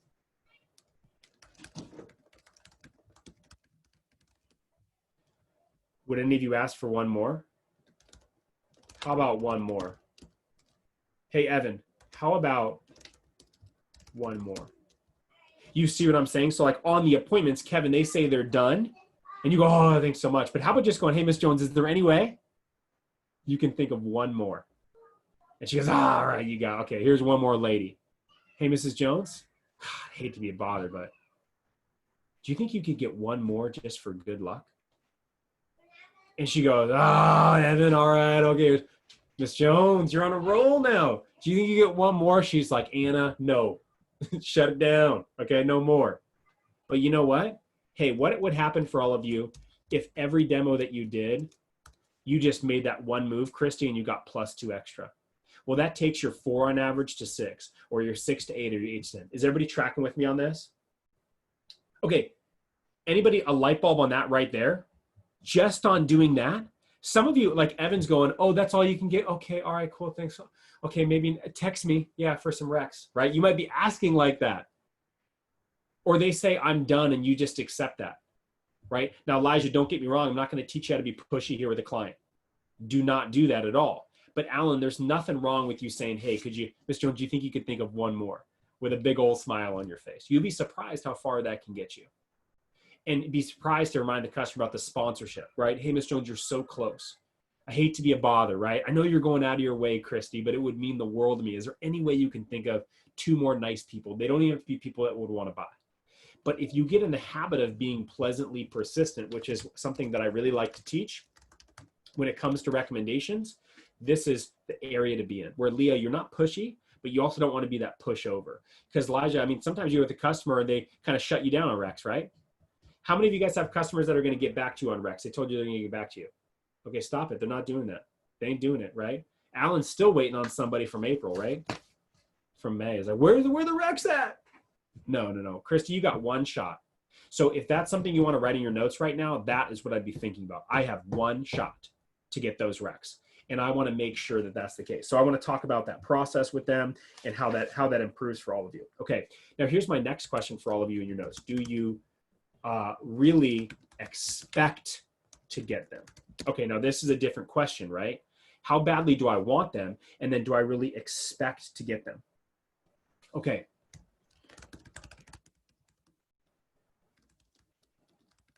So this is another follow-up question. So when you think about the way that you ask for recommendations, Anna, how fun your demo is, or lame your demo may be, right? Professional, non-professional, is it upbeat, is it not? Is there energy, is it not, is it boring, right? Would you recommend people to you? That's just a great way to think about it. Would I recommend myself? Did I do a good enough demo? Kevin, did you build rapport properly with your client? Did you know about the product? How about this? Did you ask confidently? Did you ask confidently, Leah? Or did you ask with your shoulders bent over and you were nervous because the last customer shut you down? Right? So I learned at a very young age in our business to learn how to forget what the last customer said, because every new customer is a new customer. Maybe you all need to hear that today. Right? Christy, you make a no sale on your last demo. It's good to learn how to forget that and not carry that baggage into the next one. It's the same thing with recommendations. You get shut down hard on Rex. It's like, Evan, you're asking 100% same way every time. Okay. The other thing that you need to do is 100% follow script, deliver confidently, same way each time. Okay. Now this is a simple tip, but here's what I want to let you know. For us, a lot of times, Ty, if you ask for recommendations and you don't get them, like, we're always seeking feedback as humans. And if you get feedback from a client that they don't give you recs, you actually might start to think there is something that you did wrong.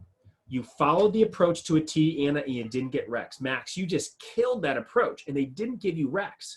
Now what happens for you? When you're inexperienced and you're not committed to the program, seeds of doubt are planted and they start to grow.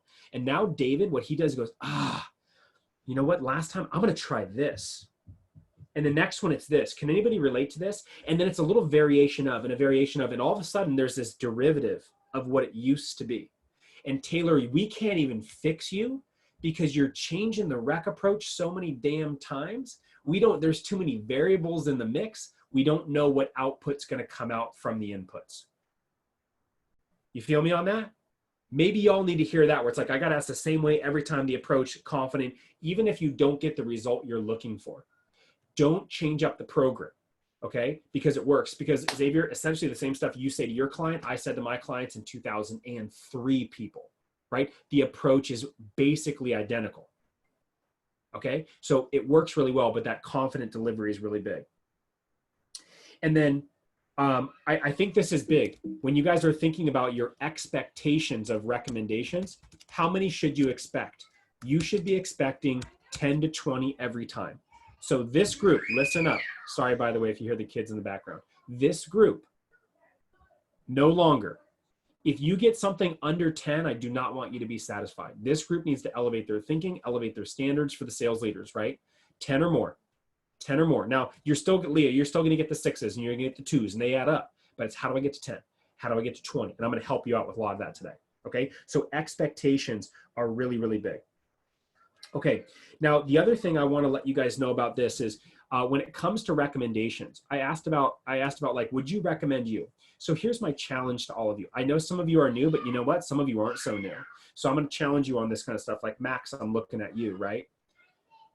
Do you all do a professional demo? A professional, clean demo. How would I rate your demo if I saw your demo? How would Bruce Goodman, the president, rate your demo, right? That makes you think a little different, right? Fly on the wall. If I jumped in on your Zoom, how would I rate your demo? Would you want us to record your demo and show it at the next divisional event?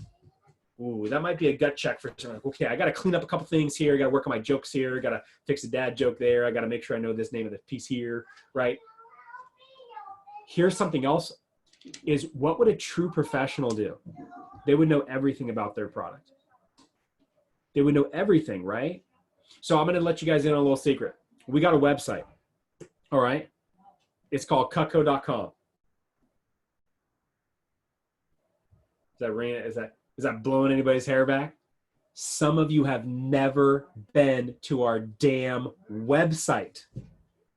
That might be like, oh shit, what am I doing? I haven't even been to the corporate website for the company that I've been working for X, Y, Z weeks or months. Maybe you need to hear that today, Mr. Xavier, right? Maybe you've been, I don't know. But here's my next thing is, can y'all tell me the difference between the homemaker and the signature set? Let's see, Max, I feel, right? But even your pause, like, I want it quicker, right? I want it quicker. Do you know the difference between the Siggy and the Ultimate? Do you know the difference between the homemaker and the galley, right? It comes with the stuff, Miss Jones, you're not going to be using every single month, right? Do you know what sets come with steak knives now that we just relaunched those again and which ones don't, right? So I see some more confidence on those ones. Can you tell me the difference between the boning knife and the petite slicer? If I'm your client and I'm asking that question, if I cut raw fish at my house, which I do occasionally, can you tell me the best knife for that? And can you tell me why and why I should invest in that, right? So I'm bringing this up for all of you just to bring that to attention where it's like, wow, I need to be able to do it. Okay, now I imagine this would be my last point on this and then we're gonna go into something else, but this is hopefully good, just this first part, okay? Just to be thinking, getting the wheels turning. Think about it this way. We all have people that we look up to and we admire, right? You all probably have a favorite actor or actress, right? Somebody that you like, right? You like watching their stuff. Anybody have a favorite artist? Okay, right? You got a favorite athlete, right? Someone that you look up to, okay? And you think about it where how much time do those individuals spend performing versus how much time do they spend rehearsing? Okay, so I want to bring this to our group of young sales leaders, right? Young in our business. Is could you spend some time every week rehearsing? Because most of you, like Christy, you are literally rehearsing and practicing on your customer. Right now, that's fair, right? You know the job, but think about how much better you'd be if you just did 1 hour. Because if you think about, like, we got football going on right now, I'm excited about that. I don't know about anybody else, but you know, I like the NFL. But you know, you think about a guy like Patrick Mahomes, who's getting paid a bunch of money to play for 60 minutes. No. It's all the rehearsal so he can perform at his highest level as an A player, right? Light bulb on something like that for all of you. So if you want to be an A player, you got to what? You got to rehearse. So we talk about having power hours. So one of the things I would suggest for all of you is say, hey, Ty, put in like 30 minutes a week where you work on your rec approach. 30 minutes a week where you, hey, David, you want to hop on Zoom with me real quick? Let's drill for skill. Let's go back and forth. I'll go, you go, right? Here, I'll throw some objections. Let's work on our game. Because remember, you don't get paid by the hour, you get paid by the value you bring. So if you could show up Taylor and be the person that gets 20 recs every time because you're good, your income just skyrocketed. Light bulb for anybody? Value for anybody? This is something I challenge my district managers on all the time. I'm like, hey, you guys are in your business all the time, but when do you plan the time to work on your business? right? How do you make sure you improve your game in those areas? Otherwise, you're going to stay the same. You're not going to grow. You're not going to be different. Your business isn't going to scale, right? It's the same thing as a rep position. Okay, there we go. Some light bulbs for you to be thinking about, right? To challenge you on recs, okay? But I got a bunch more stuff. I see the comment about red handles. They will come back someday, hopefully soon. I don't have a good answer for that, but I'm pumped about the flatware and the steak knives for now, because now we can sell ultimate sets for $3,000, as they rightly should be with the steak knives, okay? So good for all of us. Okay, now the next thing that we're going to talk about is we're going to continue on with recommendations, but I'm going to switch topics a little bit. Anybody know one of the hardest parts of the job when you're new? You can post it in the chat. One of the hardest parts of the job when you're new. You may know what that is? During the demo, like, you know, when you're on the appointment, like, what's one of the most challenging parts? And we're talking about it. Delaney, being personable, that's an interesting thing. Okay, Christy, I see you on that. Thank you for the comment. David, sticking to the script, closing, question mark. Not so confident on your response there, Jenna. Like, closing, is that what it is? Okay, opening. Hey, Max, opening, right? Okay, there are a lot of challenging parts of the position. But here's something, let me know if you can relate, that was really challenging for me was when I was brand new, was building rapport properly with people that I knew really well, and then transitioning to the demo, where it was awkward. Because Leah, you're nodding at you like, you guys know that awkward moment when you're like, Taylor, you show up, Miss Jones, you're rapping with your buddy's mom, it's really good, and then you like turn this awkward like sales mode. You're like, it's time for me to sell and close you some knives. And you guys ever feel that where you look at customers, they look at you and they're like, Anna, what are you doing? People were looking at me like that when I was 18. They're like, Evan, what have you gotten yourself involved in? What are you doing here, right? Because they knew me as the kid from church or from high school football or something like that, right? And they're like, what are you doing here? What do you do? So I'm going to teach you guys how to make sure that you get into that part where you can transition with your clients very comfortably. And I'm going to give you a strategy, like a scientific way to make customers wanting to give you recommendations. Why do customers give you recommendations? Okay. Well, number one, they like Cutco. All right. How do you make sure they like Cutco, Evan? We'll just show them Cutco. All right. Have enthusiasm on demo, show them the damn knives. They also need to like you. Right? So I'm going to talk about right now some strategies for you, Xavier, to become more likable, right? To become more recommendable, where they want to recommend it. And we also want to tee it up in advance. So I'm going to show you some things here that I think will be of value. Okay. So we're going to talk about rapport building. We're going to talk about rapport building. So that awkward part where you start your demo, I'm going to give you guys a new opening. This is the scientific, if you will, psychological proper way to open up your demo. There's open pause. Thank you. Have you heard of Cutco? I'm not a knife salesman. The reason why I'm working. I'll explain how this works. Okay. So say I'm doing a demo with Miss Anna. Okay. And I'm doing my demo with her and I'm building rapport and we're chatting and talking. And then it just like, it gets awkward. I'm like, all right, well, okay. I guess I'll start. Anyway, Mrs. Jones, and you start going through the thing. Okay, I'm going to read my script, and you're just like this, right, on your demo, and you just become this knife nerd. It's awkward. It doesn't deliver the right way. We want to smooth that out. And also, we want to make sure the customer knows why you're doing what you're doing. So I would recommend right now, as we're going through this exercise, to kind of workshop this for yourself and write it out about how you would open. And then Xavier, like I was saying earlier, you want to rehearse this thing. Okay. So what you're going to do is this. Now, this is your new opening. Jenna, you're building rapport with them. You're chit-chatting with them and things like that. And it starts to feel that vibe. Like, Delaney, you're going to start the demo. Okay. And this is what you do. All right. I pull up my slides with my client. Okay. This is exactly what I would do. I got, hold on a second. Let me pull up my site here. Can you guys see this? All right, hey, Miss Anna, let's go ahead and get started. Do you see the screen? Okay, actually, you know what? Hold on just a second. That's start, stop. Okay, that's the first part of this. Start, stop. So you're about to jump in, Max. Like, business was at its side, and now you've moved business into it, and all of a sudden that's kind of where it can be awkward because they're like, okay, Kevin, you're just here to sell me something now, right? There's a vibe. We want to smash that. We want to break the wall down. That's worth writing down. You got to get the wall down. You got to get a customer open-minded during that, right? To receive the information properly. Okay. So I'm going to open it and then I'm going to close it. And then what you guys are going to say next is this, is I'll bring this slide back up for you so that way you guys have it. Okay. You're going to say, hey, Mrs. Jones, I just wanted to thank you. Now, if you're taking notes next to this, just be genuine. Anna, speak from the heart on this part, right? Hey, Miss Anna, open up. You ready to get started? Okay, well, actually, you know what? Before we start, hey, can I just thank you, Miss Anna, for sitting down with me today? I know 2020 is the craziest year of all time in the history of ever, more than likely.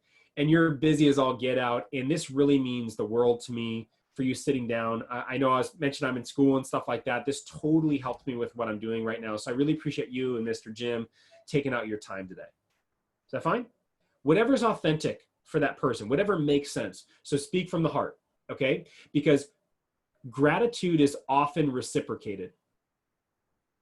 Gratitude expressed is often reciprocated. So most customers go, oh, David, sweetie, oh, we love you and your mom. We've known you guys forever. It's our pleasure, right? And what happens, it kind of starts to break down this wall, Leah. They go, okay, no problem. We're happy to help you. Then I'll say, well, Miss Anna, by the way, before we get into all this, have you ever heard of Cutco before? If you're taking notes, right, my response matters. I don't care if they say yes or no, but my response is everything. If Anna's like, oh no, we've never heard of Cutco before, I'm like, really? Oh my gosh, I cannot wait to show you this stuff. I've been showing it for the last couple of weeks. People have been buying it like crazy. It is amazing stuff. I cannot wait to show you today. You're going to love it. The presentation's fun. We'll bring a lot of energy, right? What if they say, yeah, I have had it. Oh, okay, great. Mr. Allen, then you guys know how good this stuff is already. You already have some friends that have it too. Awesome. That's so great to hear. But I cannot wait to show you again. We have a bunch of new stuff and everything like that. And you'll probably see the presentation a little differently than you've seen it before, right? Virtual demo. Okay. Then Mr. David, you're going to say real quick, hey, oh, by the way, Ms. Jones, I say it's kind of with a half smile, half chuckle. By the way, Ms. Jones, just so you know, I'm not a knife salesperson. Break the wall down, right? That you're not, Anna, you're not just there to sell them. Hey, by the way, I'm not a knife salesperson. This isn't going to be my main gig forever, right? The reason why I'm working is because of X, Y, Z. Now, this is where I say workshop this out for yourself. Most of you already have some semblance of this, but you want to have it down, right? You want to have it down. So this is like your stump speech. It's like your elevator speech to your client. And you can keep it short, 15 seconds, 30 seconds, something like that is absolutely fine. But it would look like this. I would open up and close. I would express great thank you. Have you heard of Cutco? Oh my gosh, I'm so excited to see you. And by the way, Mrs. Jones, I'm not a knife salesperson, right? I'm not a knife salesperson. I started working with Cutco because I'm trying to help myself do X, Y, Z. So here was mine. I said, Mrs. Jones, as I shared with you before, I just got done with school at St. Augustine High School, and I'll be going off to school at Marquette University, which is in Milwaukee, and I'm studying business while I'm out there. But Cutco has all these phenomenal programs for me in the summertime where I can get a chance to get tremendous experience because I'm really looking to separate myself from my peers. One of the things that they have I'm excited about is their Leadership Academy program where I can get a chance to get and learn leadership and management skills at a very young age. I'm also really, really excited about the opportunity. I have an assistant manager position that's open in my office, and I'm gunning for that right now, so I'm looking to move up.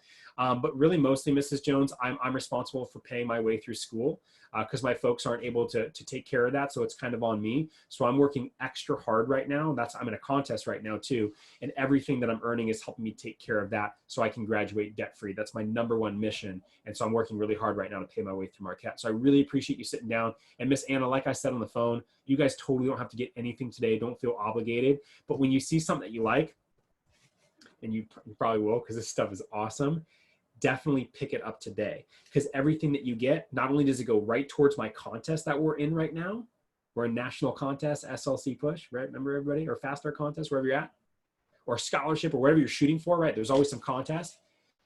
Not only that, but Mr. Ty, when you get something today, I actually have permission. We have the go-ahead from our office that we're allowed to give away the best possible deals ever. So if you do decide to get a set, you can get the best deal you possibly can on Cutco right now. All right? Anyway, I can't wait to show you everything. Let's jump in. Cool? Okay? You like that? Is that different than how you open it? A little different vibe, a little different flow, right? Now, by the way, in your manual, you probably have a little bit of that set up already, right? Evan, you're telling why you're working, what you're shooting for and things like that. But we want to break that wall down, right? You don't want them looking at you, Taylor, and be like, oh, you're just here to sell me something. It's like, you got to have a bigger purpose than that. And that's why I want to tell you, like, Christy, yours is going to look different than Elijah's. That's going to look different than Alan's. That's going to look different than Leah's. So you want to make sure it's catered directly to you, but you're saying it each time to your client, and so you keep them open. Notice also some of my expectations that come in there as well. I'll also drop in the line too that's already in your guys' manual about saying, hey, by the way, at the end of the presentation, I hope you just like me enough to recommend me to a bunch of people. And we're going to show you a little alteration on that line. All right. So one more time, here's the slide. Hope everybody's got that down because I'm gonna move on from the next one, but that's rapport building. Okay, rapport building. Now, the next thing that I'm going to teach you about, this is the new open and close. So remember, Max, I was saying, don't try to do everything on your next demo. But this might be somewhere like, I'm going to just try to do the new opening, right? Break down the wall, set the tone for them wanting to recommend me, wanting to help me out. Anna, this why I'm working part is a big factor for why they want to recommend. They want to help you see other people because they know you're working towards something that's meaningful. So it's got to be bigger than just money, right? What are you shooting for? What are your targets? And after today, now you can articulate that probably more clearly about your vision and what you're shooting for with Cutco, right? What, at least the next step that you're going to be trying to get. Okay, the next thing we're going to talk about is 4 questions. So I'm going to teach you a technique right now. Okay, it's a technique that you probably have been doing already without noticing it, but it's called pre-framing. Okay, it's a very, very valuable technique. It's a very useful tool when having interactions. Okay, so you want to make sure that you set people up so they expect something to happen. And we also want to frame in their mindset for what it's going to be like. Okay, that's really what we're doing with pre-framing. All right, here would be another example. How many of you guys have had a customer tell you that their husband would kill them if they bought Cutco? Anybody experience that? Yep. I always love that line. Like, he would kill me, right? I'm like, but you got the knives. What are you talking about? You got the knives. You're good, right? But what I really say to those customers, I go, I learned from that. And I go, all right. So one of the things I can pre-frame is I go, Mrs. Jones, also keep in mind that when people buy Cutco, it's obviously more expensive. It's more of an investment. But what they find is that over 10, 20, 30 years, they find it was one of the most intelligent purchases they ever made of a consumer product. So I'm handling that objection a little bit in advance. I'm pre-framing the fact that they're going to think it's a lot. They're going to be nervous to make a purchase, letting them know and reassuring them, bless you, Anna, okay, that you are going to have an opportunity over 10, 20, 30 years to really make sure that you get the benefit out of this product. Okay, so we're going to set it up in advance. So we're actually going to do the same thing with recommendations. You guys put in here in the chat, why do people not recommend? What have they told you? What's been holding them back? What are you hearing from the client? I need to ask my friends first, right, Kevin? Which another rendition of that is, my friends are going to kill me if I give out their names and numbers. Right? That's really what that means. Don't feel comfortable, Christy, isn't the same version of that? Another rendition, right? I want to make sure they know first so that my friends aren't angry with me. Okay, right, so look, we have 4 answers right here. They're all basically the same. So we want to make sure we handle that when we want to pre-frame that. I don't know anybody, right? They're worried that their friends are going to feel like they have to what? That they have to buy, right? And so we want to make sure we handle this stuff. Okay, so here's the thing, right? I don't know anyone. Sometimes customers just what? They just lie to you, right? I know that sounds a little harsh, but I mean, just sometimes that's the reality, right? Just like, you know, people go in a store, be like, oh my gosh, that's too much money. I can't afford that. They really can, right? Sometimes you guys have customers tell you they can't afford Cutco. And they can't. They just don't have money for you. That's a great way to think about it, right? Alan, you haven't built the value enough, right? So that's on you as the sales rep. So own that.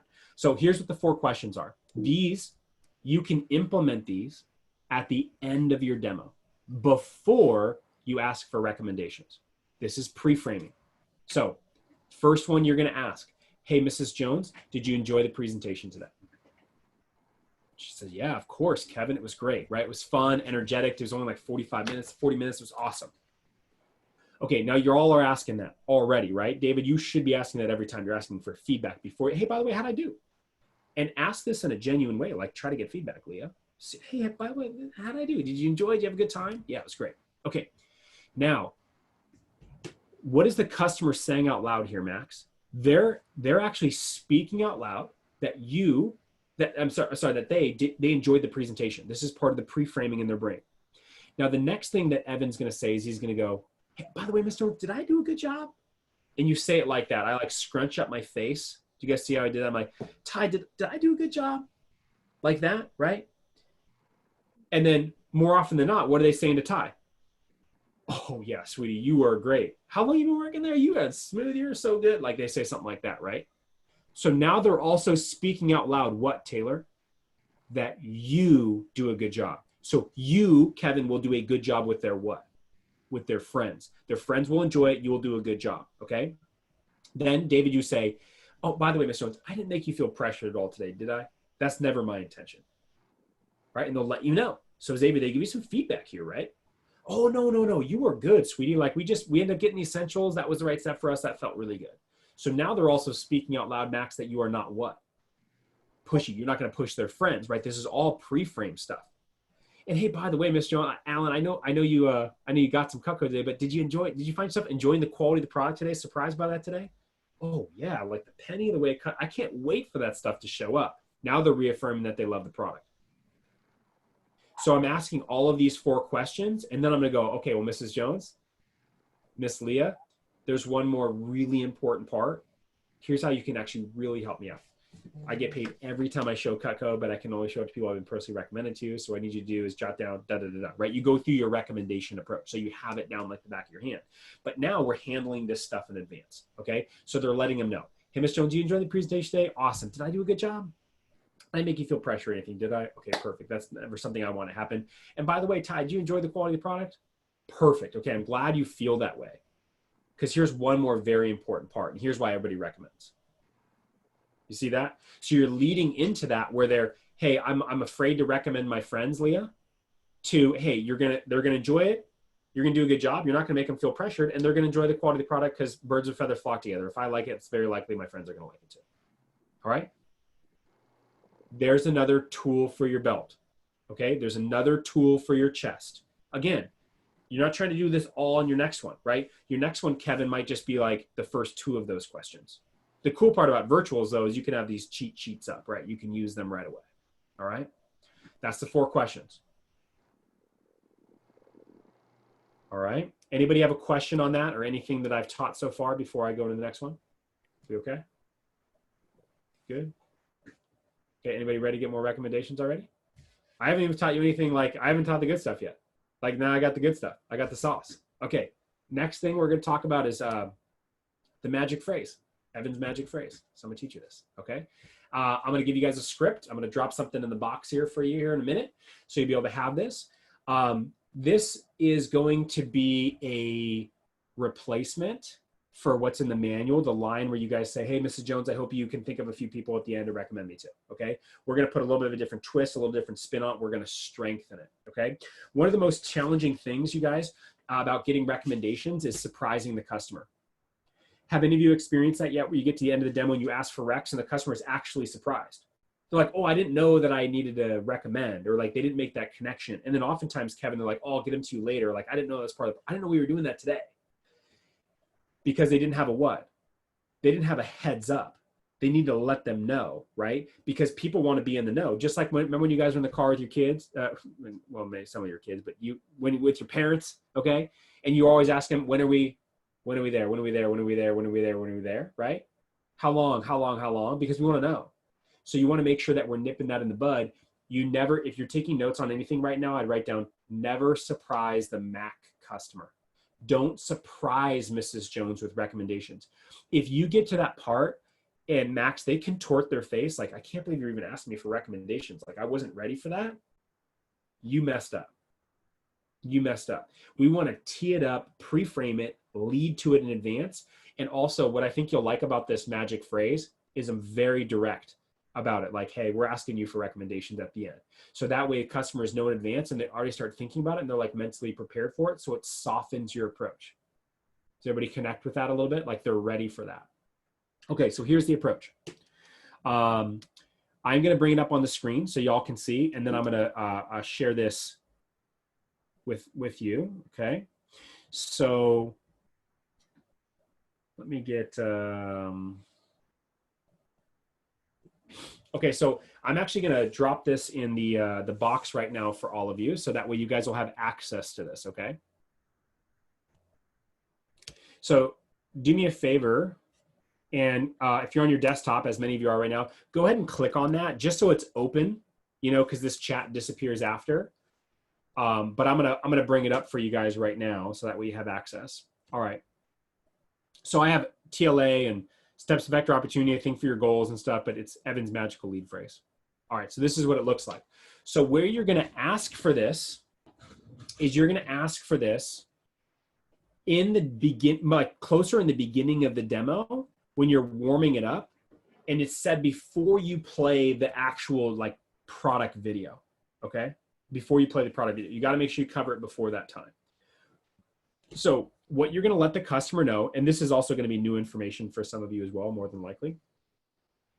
You're going to say, hey, Mrs. Jones, I'm not sure if you know, probably don't, but we're a member of the DSA, which is the Direct Selling Association, and we're also a member of the Better Business Bureau.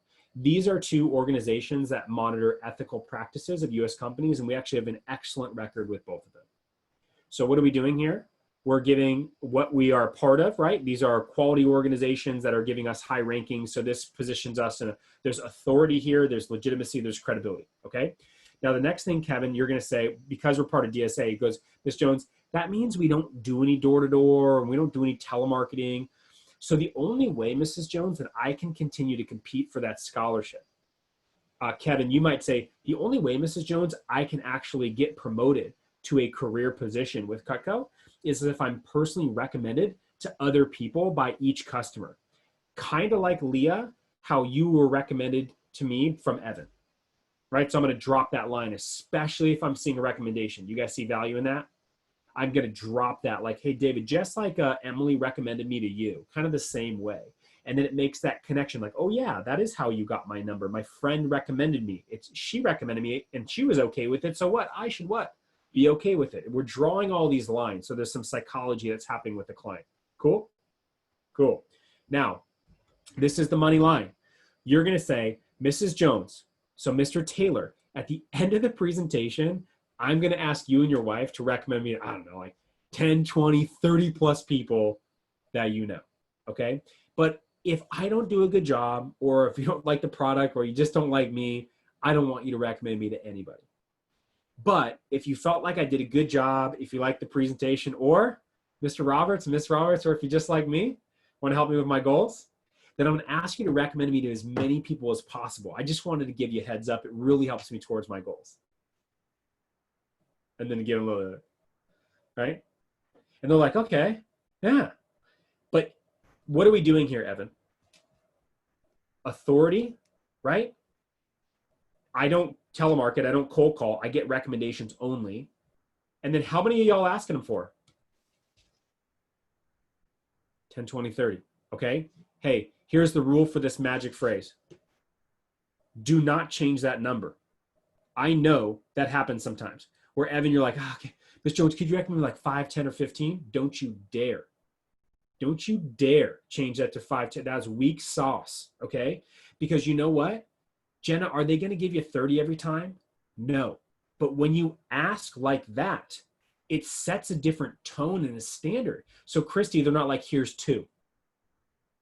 My favorite thing was when customers apologized to me and they said, oh, Evan, sweetie, I can only think of 10. That's okay, Miss Jones. We'll follow up on the rest later, okay?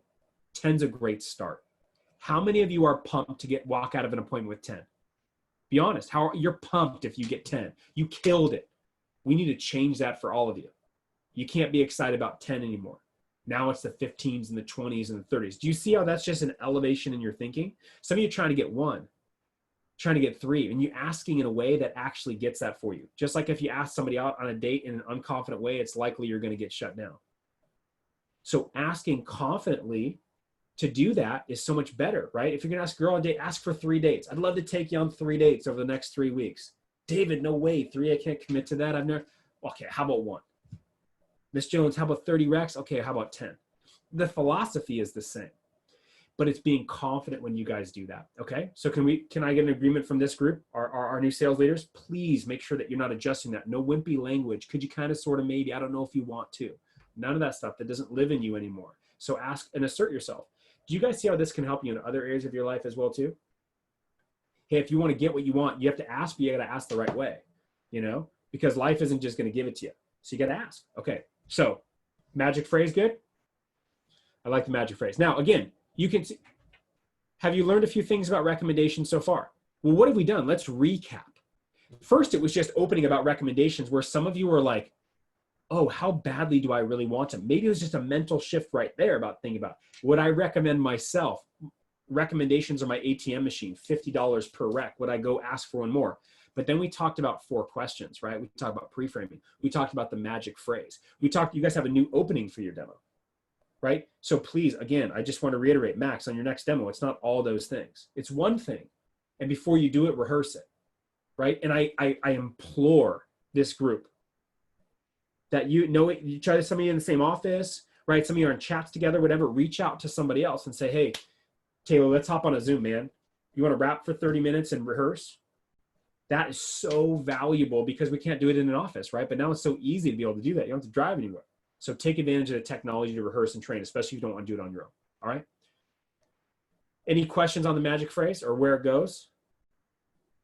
All right, now when I'm doing the magic phrase, by the way, I would just probably have a split screen. I have my magic phrase up already. I'd have a document up and I'd have Mrs. Jones's face right there. I would just read that puppy. But you want to read it assertively and confidently with her. Okay. I have more. Let's do this. We're going to do a new order of recommendations. I'm going to make a little adjustment for this group, okay?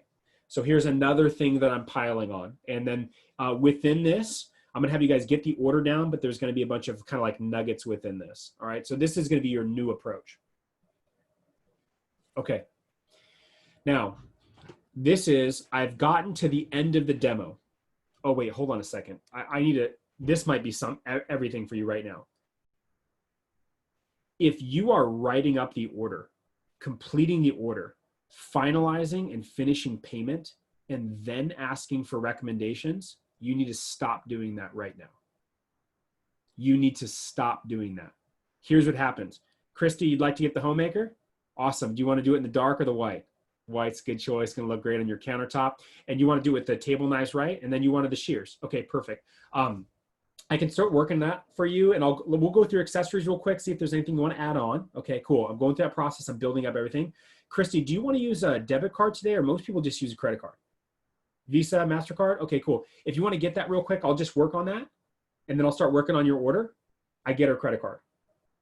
If you're taking notes, when you get the credit card, that's when the order starts. That's not when the order finishes. That's when the order starts. Because there's all kind of upsell opportunities. Now, I'm not going to talk about upselling right now, but that's a whole nother workshop. But when I get the credit card, that's when it starts, okay? But I want to get Christy's credit card, her expiration down, right, and her billing address. So now I have what, basically, everybody? I have payment. And there's a commitment that happens during that process. But now what you're doing is you're fiddling around, right? You're trying to add everything in your Rolo, in your app, or whatever you're using. You're building the shopping cart, right? Where is this? You're calling your manager. How do I find? Stop that. Leah, you're getting the homemaker. Shears, cool. I got that down. Then you're going to jump into recommendations. Okay? You guys feel me on that? Because if you lag trying to put the order together, what happens is the energy level of your demo ends. How many of you guys had a customer super jacked up to buy Cutco? Like they're buying it and they are fired up. How many of you guys love when an Amazon box comes to your house? Shit, I got Kleenex that showed up at my house the other day, and there's an Amazon box on my porch, and I was freaking pumped when I got in my car. I was like, oh, Amazon's here. And you question if people should buy it. Like, think about when that homemaker shows up. It's a whole nother ball game, right? So they are excited to buy things. So Alan, think about it, right? Kevin, think about it. Energy level is at its peak, right? Peak level. Anything that you guys ever bought, right? You're fired up to get, boom, you're like riding that high. That's what I'm asking for Rex. Maybe that's the light bulb you need to hear today too, where it's like, that's everything right there. Because I can get them on a high with Rex. I keep the vibe going. Okay, Kevin, you gave me 15. That's so great. That's so great. Now I'm just going to finalize your order real fast. right? That's it. But I already have credit card. I'm already ready to go. So if I disconnect on Zoom, I'm okay. I can still process their order, right? Something like that, right? I get my ducks in a row, but I'm not fiddling around with prices and stuff. I'll do that at the end. I'll finalize. By the way, what I just said right now, we're going to come full circle to that in a minute when I get to like the creme de la creme about recommendations at the end of today. Okay. So the blow your hair off about recommendations at the end. Okay, so there we go. I just need to start there. Let me go back to my slide. Order of recs, okay? So what's gonna happen, Xavier, you get the deal, right? She's buying that new signature set with the steak knives. It's looking good. Cool, you get her credit card. Okay, Miss Jones, we'll do accessories real quick. Hey, Miss Jones, you wanna just knock out some Christmas shopping while you're with me today? Okay, cool, we got buy 3, get 1 free on everything, right? Might as well knock out some gifts. Miss Jones, why don't you get 4 ice cream scoops and a gift card to their favorite ice cream shop? That makes a great gift for your lady friends. Right? There was just a little nugget for you right there on how to sell Christmas gifts, right? 5 pizza cutters, Mrs. Jones, and get them some raw dough as a great gift. What a kick-ass Christmas gift. They can build their own pizza with their kids, and they have a pizza cutter forever. You're welcome, by the way, for that. You should start saying that on every demo. Okay. Anyway, back to recommendations. Is right here, Taylor, you're going to start going 4 questions, right? Did you enjoy the presentation? Did I do a good job? I didn't pressure you, did you? Did I? Did you enjoy the quality of the product? Great. Then he's going to do his approach, right? You're going to be right here with the approach. You're going to nail that thing. You're going to crush it. You're going to ask it with a lot of confidence because you've rehearsed and you're a pro and you want to up your game. Of course, textbook scholarship. Okay. By the way, I'll pull away here, come up for air. Just so you guys know, the way the scholarship thing works, when you get that, like Kevin, when you rack up your 10s and your 20s and you're getting points, you can cash that in and you get Cutco, right? You get Cutco from your manager, right? In this case, it would be me buying it for you, right? Happy to do it. Then you get Cutco at your house. But you know what I did? All the Cutco that I won, I just sold for cash and used to pay for my textbooks. Now, Kevin, you're not in school, right? So you just have more Cutco, which is great because you have it forever. It's awesome. You can be buried with that stuff if you want. Put it in your will. But for Mr. David, how expensive are textbooks or online classes or those types of things, right? That's big money. So I was like, Mrs. Jones, actually, this is particularly for students. I was like, hey, Mrs. Jones, every recommendation that you get me, it actually helps me get money for textbooks. Oh, Leah, sweetie, I'd love to help. I just don't know anybody who would buy anything. Perfect, Ms. Jones. That's the best part. I actually love it when people don't buy anything because I get credit just to show everybody. I want to do as many as I can. But when you get to 10, I get a sponsor. It helps me get textbooks for school. So just anybody who's nice, no mean people. Who would you start with first? You feel me on that? So like I'm doing that process with my client because I'm getting them focused on that, right? So that is a very useful tactic for those of you that are students. And I played that card very hard when I was in school because I wanted to take care of my textbooks. And I just sold my Cutco for cash to do it. It was brilliant. Okay, so take advantage of that for those of you that are students. Okay. Okay, qualify. Qualify. I'm willing to bet that many of you are not doing this. Willing to bet many of you are not doing this. Okay, because you're so rushed. You're so rushed. And you know what? How many of you guys have had recommendations? That kind of ends because they're like, you took a long time to get the order. You're trying to figure out the shopping cart. They're like, pull the damn trigger. And then they're like, Taylor, I got to run, man. This is taking too long, right? I'll get recommendations to you later. So right there, that little switch that we did is going to help with this a lot, okay? But we want to make sure we qualify the leads. Okay, what type of people do y'all want to see? Post in my chat. What is the ideal client? Describe her for me. What is this Mrs. Jones? Okay, so I heard nice. Okay, I like nice. Big Macs. Good. We're getting warmer, Evan. Okay. No, be more specific about the Mac. What is the ideal lead? You got referred to a lady that lives in a certain area. How many kids does she have? What does her house look like? What do they do for a living? Who do you want to get recommended to? Evan, rich wife also. That's your PC. Okay. Great. Okay. Do you need to have a lot of money to buy Cutco? Absolutely not. If you believe you do, then you're gonna hurt your sales. You guys, we have table knives for like $40. You kidding me? $40 for some forever? That's a good deal. Now, if you want a customer to drop a kitchen, ultimate flatware, kit in cookware, we're talking like 6-7 grand. Person's got to be able to spend that, right? They got to be able to spend that. So you want to constantly upgrade the quality of your clientele. Is everybody with that? Xavier, you know where, I think you're in Long Beach, right? Or maybe LA or something like that, if I remember correctly. Okay. But there are areas in LA where would you want to do demos? Some places in LA that are going to be ball and city. Are there places in LA where you do not want to be doing a demo? That's true for every single territory that's a part of our nation, right?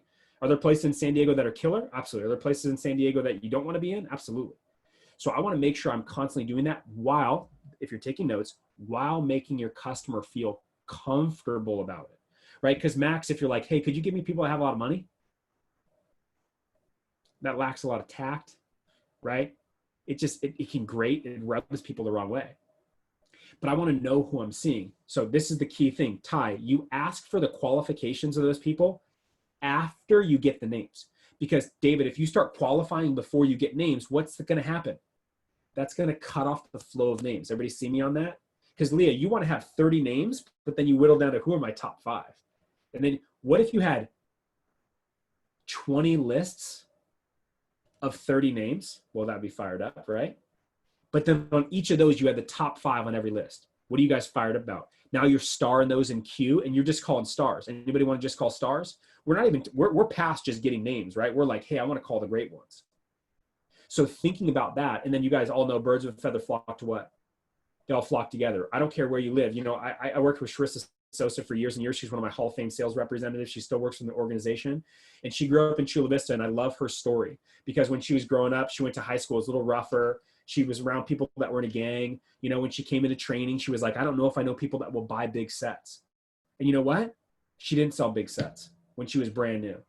But she got referred, and her clientele kept getting better and better and bigger and better. And then now for her, it's not uncommon for her to like send me a WhatsApp, be like, yo, Evan, I just dropped $4 grand on my last appointment. It's not uncommon for her to have that because she keeps upgrading her clientele. Maybe that's what you need to hear today. Maybe that's it. Like, am I focusing on the right clientele? Are you thinking big enough about who you're seeing? Okay. So I'm going to give you guys a few qualifiers. This is what I ask about.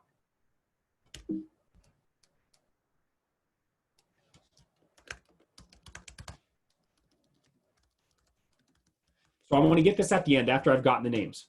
So Mrs. Jones, hey, Mr. Ty, if you don't mind, I just wanted to ask you a few quick questions about the people, just so I have a little heads up about who I'm seeing. Okay? Who on the list is married? Who on the list has kids at home? Okay? Okay, because I want to see that client. Who on the list loves to cook or entertain, right? Because they probably know other people that do the same thing. That's ultimate customers. Those are flatware chest customers. Then Taylor, you can ask this question. You can't say who has a lot of money, right? That'd be like you building rapport with the customer. Like, hey, by the way, what'd you buy your house for? Like, duh, just go Google it and Zillow it. You can figure that out without asking the question, okay? Hello. So here's what you do is Taylor, you go, hey, who on the list likes really nice things? Or sometimes I frame that as likes to shop. Any of you guys have a friend that likes to shop? Some of maybe it's you that does that. But it's funny because Christy, Mrs. Jones will always like sell out her friend that shops. She's like, oh, you got to call Jenny. She buys like everything. She has an issue. Like, you know, shopping therapy, I think they call it. I'm like, perfect. I could help her with her issues, right? I literally say that to my client. I'm like, I could help her. This is awesome, right? I might even joke around when I build rapport with that next client, right? I'm like, oh, Susie said, you love to buy everything. You better hide your credit card, lady. This stuff's great, right? So you want to make sure that you're building this the right way. But because, by the way, hey, if I say, hey, Kevin, who on the list likes nice things? So who likes really nice things, right? Not only am I framing Cutco like that, but also you can buy nice things if you have what? Right? So we get that, but it's do you guys see what I mean? Like it's a nice way of like asking that, right? So your words matter and how you frame things really matter, okay? And then Another thing, yeah, married, kids at home, who loves to cook, really nice things. Okay, this is great. That's actually a great list. That's a great list. The only thing is, where are they located? Now, this matters more when we were doing face-to-face demos. Okay, matters more when we do a face-to-face demo, because now with Zoom, everything's available. But you know, David, if you're doing a demo in Coronado, hello, that's good, right? Taylor, I'm guessing you live in the North County. If they're like, hey, they live in La Costa. Okay, I'll call her first, probably 10 times before I call anybody else, right? So you have a general idea, because guess what? People that live in, Kevin, wherever is San Diego, pick a spot. People that live there also know other people that live there. So Alan, I don't care where you live, man, but that's how you could get into that niche, right? Into that market by doing that, okay? So again, I don't want to let you guys know, just let me be clear. I'm not saying, hey, it's about seeing people that have a lot of dough, because actually I love that middle-class person that just wants a homemaker set because they don't want to spend knives again. Like, I love that woman. That's so great. And she knows a lot of people. Beautiful. But obviously, hey, Ty, wouldn't you like to show someone the Cutco kitchen for $7,000 and not have them bat an eye? Be like, man, let me think about it. That sounds like, right? So making sure you qualify, but how many of you guys are missing the qualifying at the end? You're not even asking about anybody that you're getting, like just that little move right there. Maybe that's the thing that you put into place so you know who you're calling. And then of course in Q, you all can put tags on them and things like that, you know, so you can make those up. So that's very valuable. Okay. Is this good so far, everybody? Is this good stuff to sink your teeth into? Okay. Is it too much? Okay. Say like, I'll have a little more, please. Okay. But also there is a bit of like a exploding, like, oh shit, I can't do all this on my next one. Okay. So don't worry about that. So let's do this. Text yes. This is a great little extra thing to do. Hey, Leah, couple of hot moves that you could do with the customers. You could say, Mrs. Jones, can you make sure that you send those people a message? Now you should already be doing this, right? But in case you're not, you can send them a text message that, Delaney, you actually frame out for them what you want them to say. Because Kevin, if you don't do this, they hit up their friend and they go, yo, I bought some knives from Kevin. Do you want any knives? Oh no, you already have knives? Okay, cool. I'll let them know you already have knives. Hey, SLDMers, what percentage of your clients already have knives? That's all of them. It's like calling somebody, they're like, oh, Evan, I already have knives. I'm like, yeah, what are you talking about? Of course, right? Of course you already have knives. That's not even a relevant thing to say, right? So the idea for that customer is to make sure that we frame it. So Kevin, you want them to say to their friends, I had a nice guy, Kevin, do a virtual appointment with me. He gets credit to show it. He is a sweetheart. I just want to give you a heads up. He's going to be giving you a ring. Didn't want you to get caught off guard. And Kevin, you create that text and you send it to her, right? So she can send that to her friends. Is everybody tracking with me on that? I also, if you're taking notes on this, I would really encourage customers not to do a group text, right? Because remember, people follow other people. So Ty, if they had a group text with 10 of her friends and one lady's like, nah, that's good, I don't want to see Ty, then what happens to all the other responses? No, right? So it's one-on-one to each individual person. And by the way, Max, don't they want to give their friends a heads up anyway? Don't they say that to you like nonstop? So we're also nipping that in the bud as well. Hey, Taylor, I actually want you to reach out to him. Xavier, I want you to reach out to your people and give them a heads up first to make sure it's cool before I call them. Okay, and then here's the secret sauce. Facebook posts and Facebook messages, okay? So that's the last part. Now, here's what I would do. If I'm in your shoes, okay, I'm Delaney, I'm starting this job. I want to make sure I use Facebook for my business. Now, for those of you that are getting invited to the key staff meeting, or maybe you just do that tonight, can I get an invite for the key staff meeting? This one on Saturday will be fire because it's going to be all on how to create your business with Facebook. Now, I know who I'm speaking to. Jenna, I know Facebook is dead to you probably, right? Max, you're like, what is Facebook? Okay. Facebook is Mac City. Facebook is where the ladies that we would like to do demos with hang out. And so we're going to talk about not only how to create a business from scratch with Facebook, with messaging, but if I did a demo with Christy, I'd say, oh, Christy, I love to just make sure I'm Facebook friends with all my clients. I was just going to find you. I go, Christy Moon. Boom. I just sent you a friend request. Did you get it? Could you check? Okay, cool. Now we're friends. It's official, right? You make a little cheesy joke about it. But now I'm friends with her, which means I can see her friends. Okay. I could also message those friends for demos, which is really helpful. Okay. So I can use my social media to actually make me money instead of just consuming it. Okay. And then the other thing that's really valuable is that I can have my template ready to go. That template looks like this, right? Evan, you've probably seen this at advanced training, is having that Facebook post and having them throw it up for you. So Xavier, if you're on your game, you friend them. Now the value in friending them and making sure that they friend you is they can see your message. It doesn't go into their other folder. So Kevin, now they can get a message that you can push right to them on the appointment. You should have a copy and paste. If any of you are like, well, where is this message? It is right on your recommendation approach that y'all got in training. It is literally, if you just continue to scroll down, we have it all scripted out. Kevin, you just need to make adjustments so it's your vibe, so it's you. And then if you're taking notes on this, here's how you beef up your Facebook is you got to make sure that there's a couple of photos of you. Christy, a nice photo of you, some good lighting, maybe one or two, one with your daughter, something like that. She's smiling like a super cutie. And it just bumps the post. People want to respond more than just a template that goes on their newsfeed. Okay, now the cool thing is, Christy, when you become friends with them, you can see all the people that liked or commented. And then you can friend them or you can comment to them and you can create appointments through Facebook. Here's the beautiful part about it, Max. When you start using Facebook for your business, then you go see the referral from Facebook. What do you think she automatically wants to do? Do you think it's easier for her to post? You remember how Julie just wrote that post and that's how I met you? Yeah, all my customers do that. I'm going to friend you real quick. Max, did you find me? I'll send this to you. Would you mind just throwing that up for me? Do you guys see how this helps? Because other customers see other people doing it.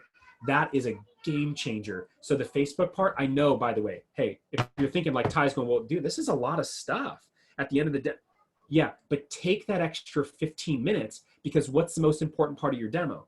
It's not closing the homemaker. You should sell a homemaker by default. It's Cutco, baby. Rex. That's the part I want. And especially, how many of you guys had a customer say, I don't know anybody? They give you one or two. It's super frustrating. Immediately, I'm shifting to Facebook. Immediately, because how many are there? Hundreds, if not how many? Thousands that can see.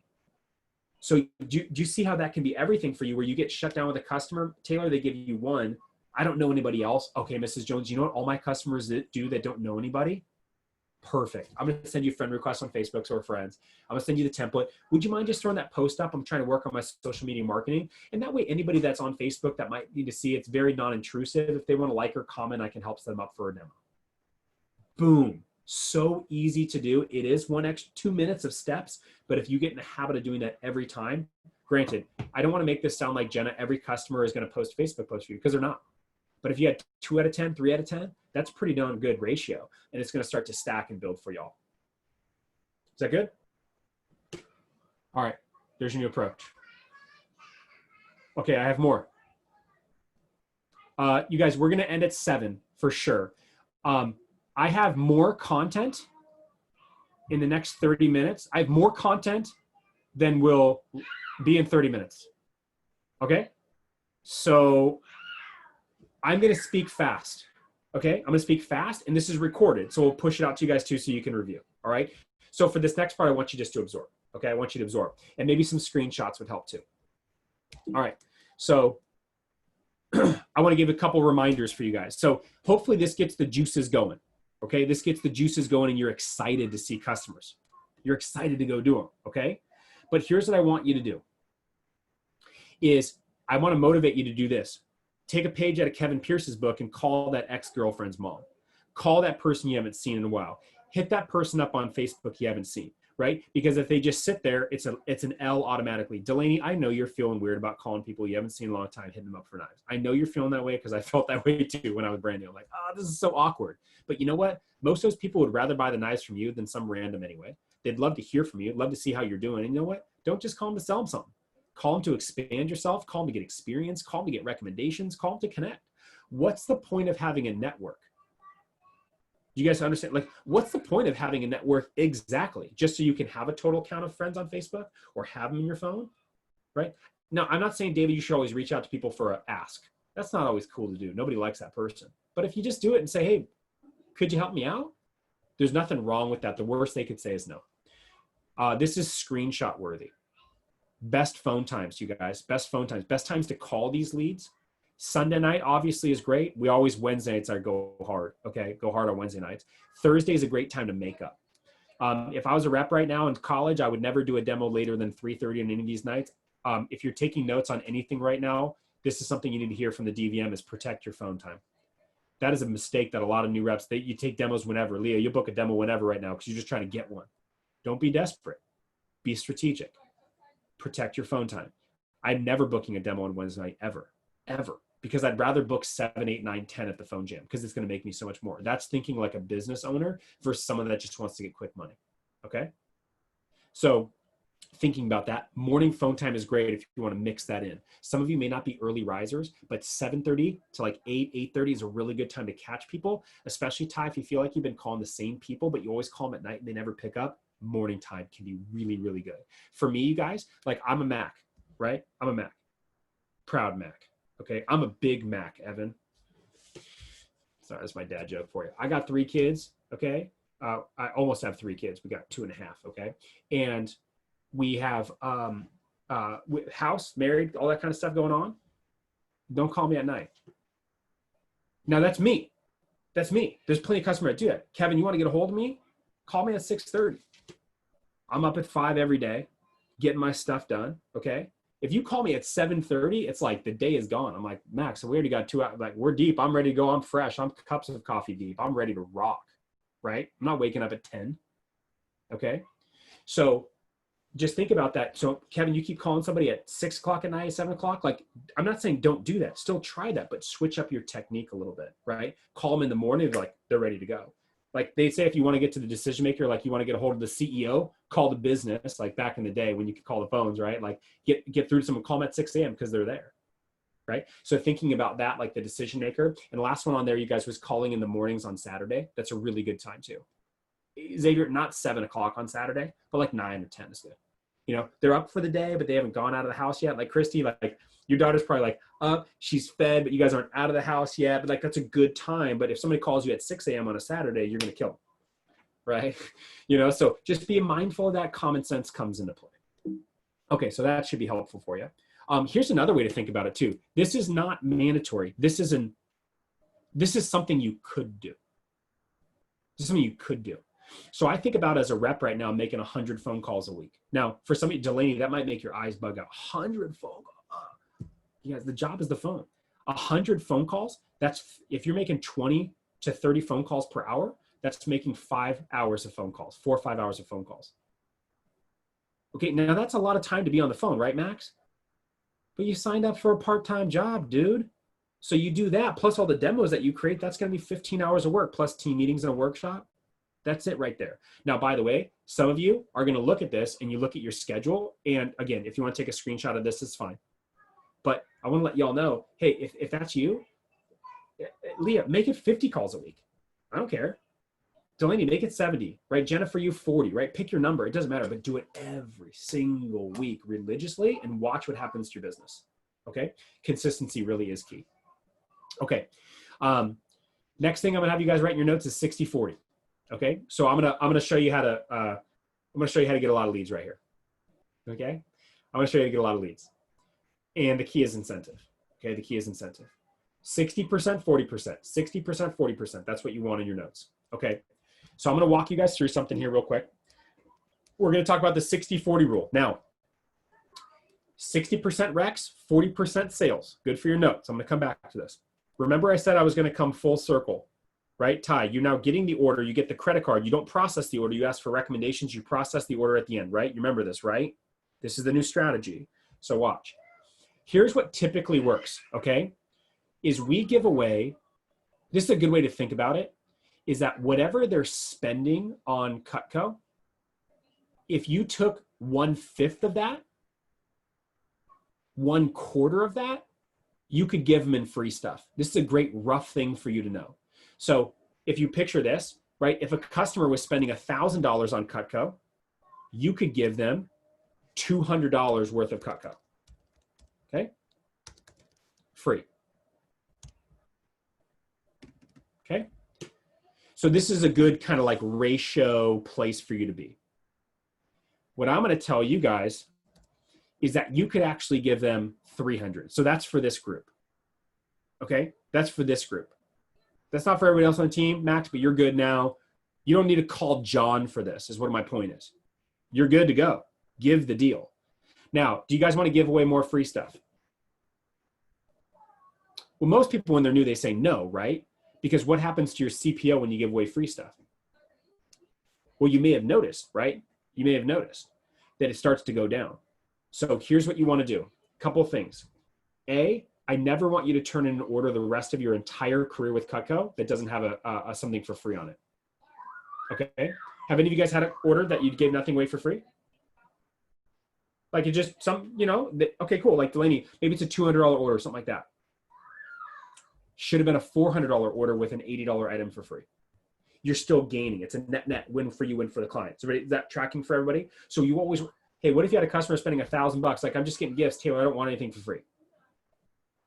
Well, Mrs. Jones, we got a deal on if you spend $2,000 on gifts, I can give you $400 stuff for free, right? So you're doing this to build the order always, no matter what. But here's the rule.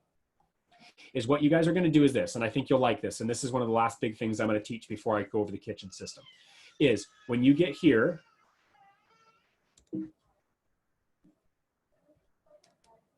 okay, so we're talking about 60-40. So we're talking about 60%, 40%. So if you have a $1,000 order, you can give them $300 of free Cutco. Now, what most new representatives do is they use all of this to get the deal. You are no longer going to do this. No longer going to do this. What you want to do is you want to split this in your brain into 60-40, all right? So if you take 300, 60% of 300 is how much? Well, that is $180. If I take 40%, that's going to be the difference, right? Watch. This is where you guys are going to have light bulbs going off like crazy. I'm going to use this to make the sale. Mr. and Mrs. Roberts, do you want to get your homemaker set today? And I can give you the free pair of shears. I can give you the cheese knife. I can give you the couple of table knives, whatever. I'm going to do this to make the sale, to get him and her to say what? Yes. Now, would anybody feel good about that? You just gave away some table knives, you gave away shears, you're like, oh, I'm pretty good. My CPO is pretty good. Could you have given away more? Absolutely. But you're going to save it. You're going to save it. What are we using the other 60% for? You can put it in the chat if anybody knows. What are we using the other 60% for? Xavier, you got it. Max, did you just have it? Did the light bulb go off? Some of you are still like, tell me more. I need a little more for it to go off. And some of you are like, okay, that just popped for me. Watch. Here. How many of you guys would like to get 20 recs, 40 recs, 60 recs? Anybody got 100 on a demo yet? You might not even think it's possible. I've had it happen on several demos in my career. I've had lots of 50s. I've had lots of 60s. I've had tons of 20s and 30s. That's like cake when you implement this, okay? Now remember, not every customer gives. They gotta be willing, they gotta be motivated. But you know what? The only thing better than Cutco is what, everybody? Free Cutco. Free Cutco. Okay, so watch. This is all I do. I go, Miss Anna, I'm so excited for you. Want the homemaker in the dark? Oh, so beautiful. It's gonna look great in your kitchen. It comes like pretty, I'll get it here as quick as I possibly can. Let me get your card and everything. Okay, now I'm gonna go through the questions with her and then I'm gonna do my approach. And now here's what I do. I'll actually start a new one over here. So I'm gonna use the other 4 recs. So I go, okay, Miss Anna, okay, you got to 10, that's really great. I wanna let you know that we actually have something really cool going right now. Since you got your homemaker, right, and you're helping me out, if you get to 20 recommendations, I can throw in an ice cream scoop for you totally for free if you get that. An ice cream scoop is about what, 50, something like that, okay? So did I use up a little bit more of my points? Yes, I did. Would any of you be willing to give away an extra ice cream scoop to get more recommendations? Heck yes, absolutely. Now what do? David, you get here, they get to 20 and he goes, David, this is your line every time. You go, I can keep going. And they go, what do you mean? And then you guys judge it. Do you go to 30 or do you go to 40? Whatever you need. But I find other things, Christmas gifts. I go, Mrs. Jones, if you get to 40 recommendation day, I know it's only 20 more, but you know that pizza cutter that you wanted to get for Susie and you were going to get for the holidays? You know what? I'll just throw that in for free for you. So that way your Christmas shopping is done for her. Do I still have more room to go? Yeah, I do. I gave away the shears. I have 180. So I've given away 100. I still have 80 to go. And then I juiced it a little more. Rex, right? You get to 60, Taylor, today. I wouldn't normally do this, but since I'm in this huge contest right now, I know you had your eye on that cheese knife, so I'll go ahead and throw that in for you as well. All right, let's say that that's 80. I'm basically at my limit, right? And then Kevin, maybe you're getting wild and you're doing this, right? And Mrs. Jones, I'm gonna go ahead and throw in the wine opener if you can get that today. Manager approval, right? Call Jeremy, like, is that cool if I throw this? Is it cool if I go over my limit here? Right? Because we can approve that a little bit. But I'm giving away these cheaper items to incentivize for the client, right? So you guys have been, you could use a peeler, right? But a peeler might not light them up the way ice cream scoop does, or the way a pizza cutter does, or the way a wine opener does. So whatever they really like, here's the tip for this, whatever they really like, I don't let them buy it. They're like, oh, that wine opener, I need that thing. It's great. Oh, Miss Jones, I'm gonna show you how to get that for free. You got the homemaker? Let me show you how to get that for free. Miss Jones, no, most customers give me 20, but if you just get to 50 today, the wine opener is like almost $100 after tax. I'll actually just hook you up with that almost $100 wine opener for free if you just get to 50 names. Are you serious? Yeah, let's go. Let's do it, Miss Jones. Let's start with the A's. Now watch those people, Delaney, that said they didn't know anybody. Watch them go, oh, well, Max, here's my other cell phone, right? I forgot about all these people because they're getting something for free, people. And then here's the cool part about it is that when this starts to happen, Ty, and there's customers that do this, how many of you guys would like it if you showed up and they already had Rex ready for you? That's everything. I've had that happen before where I show up to do the demo and they're like, oh, I already got my list ready to go. Can I get the free stuff like Jenny got? Because they talk to each other, right? Oh yeah, and you recommend a lot because he hooks you up. He gives you a lot of free stuff. So what's the light bulb here for you? Use free stuff to incentivize higher levels of recommendations, right? Now remember, Max, it doesn't mean every customer on your next demo, you shouldn't expect 60 on every demo. But all you need is one customer this week that gives you 40 recs, that you drop 40 recs on it. You're feeling really good about that, right? So now you guys want to be driving for those higher numbers. Is that cool? All right, that was the secret sauce. So, and this is just the first SLDM. There's other levels, right, for this. So this is just the beginning. But now, again, a lot of stuff, all right? But you want to make sure, okay, you want to make sure you're implementing a couple things. So let me wrap up with this. I'm going to show you guys the kitchen system, and then I'm going to have my closing comments, okay? We'll be real tight at 7, okay? So here's the thing for you. I'm going to show you guys a new set. You ready? New set. You're going to like this, and you can do this on your next demo for sure, 100%. Okay, next set's called the kitchen system. Kitchen system. By the way, pay attention closely because I'm going to run a contest with this for all of you here very shortly about this particular set, okay? Now, what's a kitchen system? Here's what you guys do. You guys are doing your demo. You get to the end, Mrs. Jones. Let me show you your most popular set. We have our Homemaker Plus 8 set as the 10 tools I explained earlier, plus 8 table-wise wood block. We have the basic Homemaker set as well, but most people prefer the one with the table knife, blah, blah, blah, blah. If you get it today, you get something for free. Do you want to buy it today, right? That's what you've been doing. It's not 4,000. It's not 3,600. Miss Jones, it's only 1,326 today. Plus, you can do it on 289. It's like the price of a grocery bill, right? That's your drop-down close. So now here's your twist. So what you guys are going to do is when you present the Homemaker, this group is no longer going to present the Homemaker only. You guys are going to start presenting the Cutco kitchen system. The kitchen system, okay? That's the lingo you will understand, which your general team won't, anybody who hasn't been to the SLDM. So you come to the SLDM to learn this. So what you do here, this is the kitchen system. I get here, the customer is looking at all their set options. Notice that at this. Check this out. What you see in front of you right now is the kitchen system. What are you doing right now? Xavier is showing a Homemaker, and then do you want this or this for free? Entertainer or this for free? No more of that. This is what you're going to do. You're going to say, Mrs. Jones, let me show you our most popular set. Mr. Kevin, Mr. and Mrs. Pierce, this is our kitchen system. It's our Homemaker Plus 8 set. It comes with the 10 tools I explained earlier, plus 8 table knives and wood block, okay? It also comes with the Entertainer Pack, which our customers love.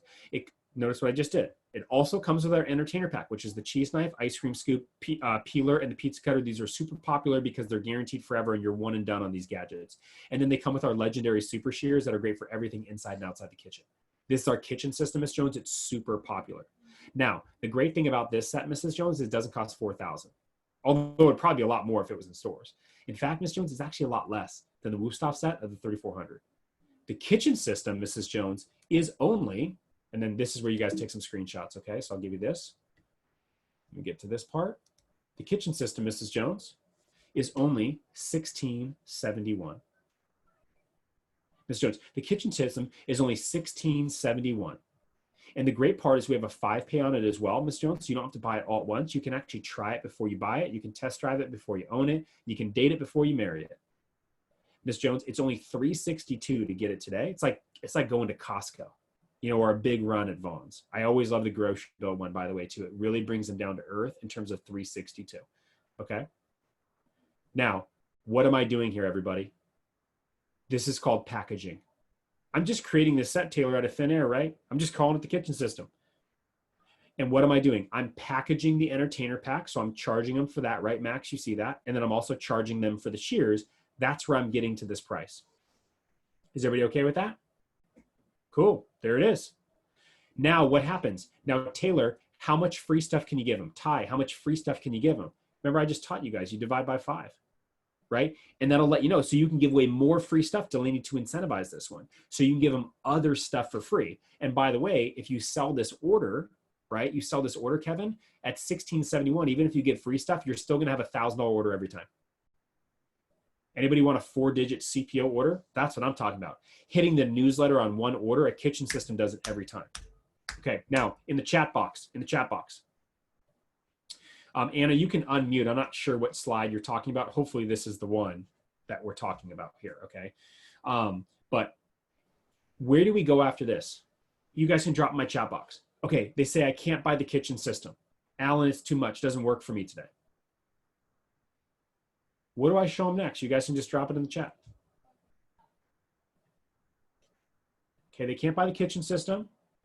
So Christy said galley, right? Xavier said homemaker. Right, Ty? Okay, cool. Right, regular homemaker, right? That would make a lot of sense. You guys are dropping down too quick. No. Now I'm going to show them the mini kitchen system. So you guys are dropping, you know, David, if you're dropping from the kitchen system, right, like Alan, too fast, right? Too fast. Because they said no to the kitchen system. I still got a lot more things to figure out. Right? Is it way out of their price range? Whatever the case is, I need to listen. So then I can go here. I can say, well, Mrs. Jones, you can actually do the mini kitchen system where you get the entertainer pack, but what am I going to give them for free? Everybody, I give them the shears. So you still get that one, and that one's only $15.54. So now, Kevin, I'm going down little increments, right? I'm not dropping, because if I go from 1671 to a galley set, well, now I went from 1600 to 900. I don't want to do that. I want little steps. This is worth writing down. The average customer needs to say no 3 to 5 times in the sales process before they say yes. So I want to start higher. So I what, everybody?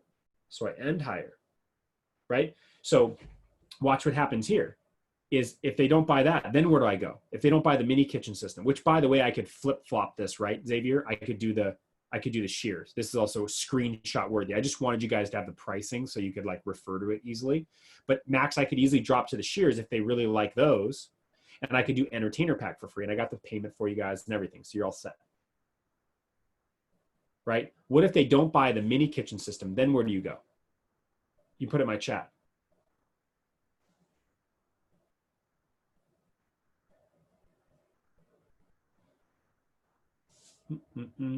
And I can help you out with it later. I'm not quite sure. Itty bitty. Fair enough, Evan. Okay. Now I would go to the homemaker set, right? I go to the homemaker set. Right? Then if they can't buy the homemaker set for the 1326, then where do I go? Where do I go if they can't buy the homemaker plus 8 set? Well, let's assume that they like the table knives, right, Ty? That is an option, by the way. You could do that. Not galley. Homemaker discount. See, some of you got right there is like, oh, I forgot about the, you know what I mean? If they can't buy the homemaker discount, where do I go? Galley, right? Then I go galley discount. Okay. So watch this screen. This is also worth a screenshot. Start high, end high. What are some of you guys doing? What are some of you doing on your demos when you're presenting this to clients, right? Well, first off, Max, you're here, right? Homemaker. How many times do they say no? 3 to 5 times. Anybody selling individual pieces on your demos? Well, watch what happens. You go, Kevin, no. No, there's 2. No, there's 3. No, there's 4. I'll take a trimmer, please, and thank you.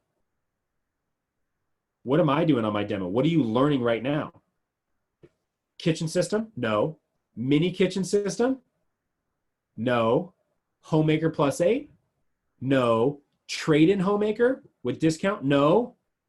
I'll take the galley set. I'm ready for that one. Light bulb for anybody? Start higher, end higher.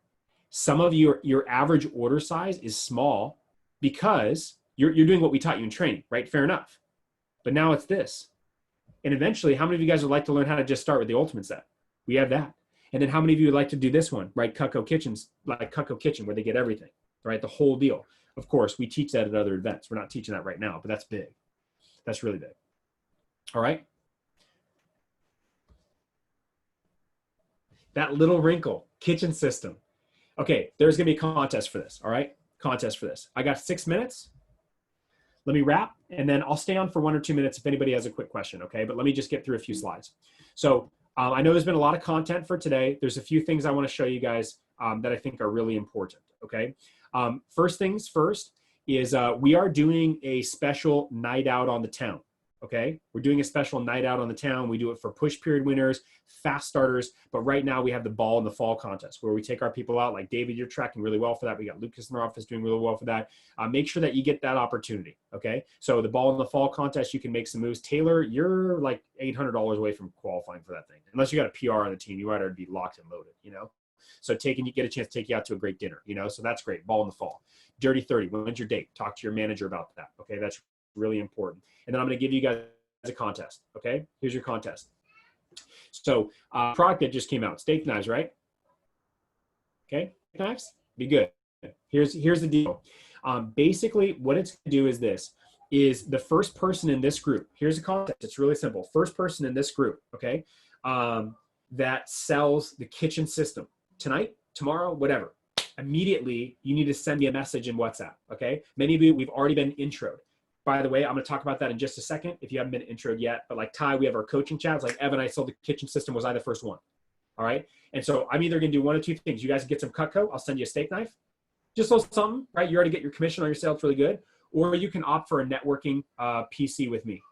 Okay. Where I'll do one-on-one time with you guys, help you with anything you want in the business, help you with your advancement, whatever the case is. You want to pick my brain about different topics in it. We'll do a one-on-one session. Okay. By the way, if you win this thing, Christy, and you're like, I want that steak knife, Evan. I'll be like, I won't be offended at all. I don't care at all. I got a busy schedule. It's easier for me, right? I'd love to meet with our leaders one-on-one, obviously, though. But obviously just giving kind of like the gift of time, right? Incentive for doing that because I don't get a chance to meet with everybody one-on-one just because we got a big division. So I want to let you guys know as soon as you message me, boom, sold the first kitchen system. The rule is it needs to be roll-loaded online, okay? And it needs to be homemaker and a homemaker with the. And by the way, there's no mini kitchen system, okay? It's kitchen system. It's entertainer pack and shears. It's a proper kitchen system, okay? You can get whatever you want for free, but it's selling both those things and boom, you got your award and cash in, okay? But it's just for this group, okay? Just for this group. So make sure that you guys know that and presenting that on your next demo. The other thing I want to let you guys know is this. Please make sure that you're increasing your networking with me. Now, there's people like Xavier, which we've traded stuff before. Alan, obviously, you've been on my team in San Diego. We got a coaching chat, right? We've had a lot more interaction. That's kind of the nice part about being in the pilot, especially in the summertime. I get more interaction with that group. But now during this time, my job just totally changes as a division manager role. But it's great to stay on my radar. So Kevin, you know, every time you have a $500 plus sale or 15 recs, like hot news, that's Evan worthy, chirp the chat. Right? Leah, I don't know if there's been an intro text created with you yet, but I know we have a coaching chat. You can coach that one. You know, I'm in all the coaching chats in the pilot. I just don't see them all because I'm in all of them, right? But letting me know, Max, hit your 3-way with me, John Roach, and you, right? So that way John knows what's up, but also that's a great way to stay on the radar. And then here's what I want to tell you, $500 or more or 15 plus recs. Either way, those are hot newsworthy. It's not that I don't want to hear about your 3-piece special.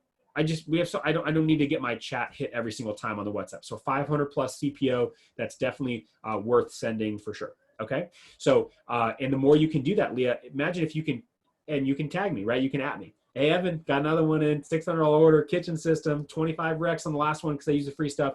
I want to hear about all that stuff.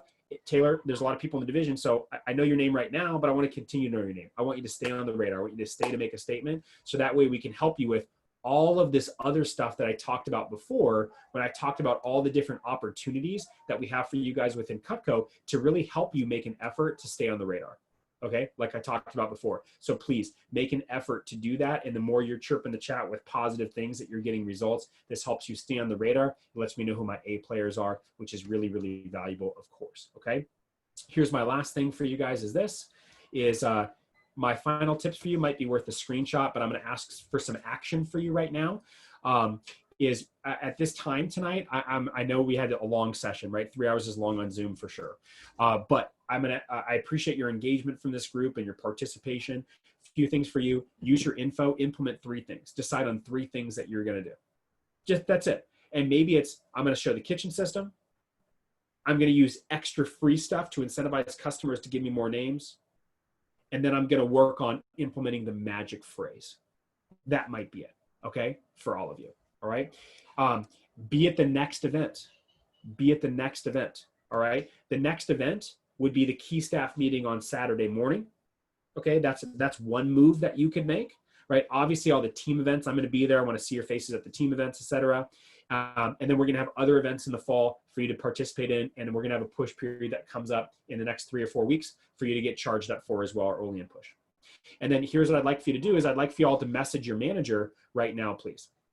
I would really like for you to message your manager and just, hey, what's next for you? That's it. I want to get on key staff. How do I get in the TLA? How do I get on the radar? I want to become an AMI. Like I need the application. Whatever you're fired up about, just when your emotions are high, like strike while the iron's hot. Like, hey, I want to do that. And even if you send it before, chirp them again. Like, hey, we just wrapped up the SLDM.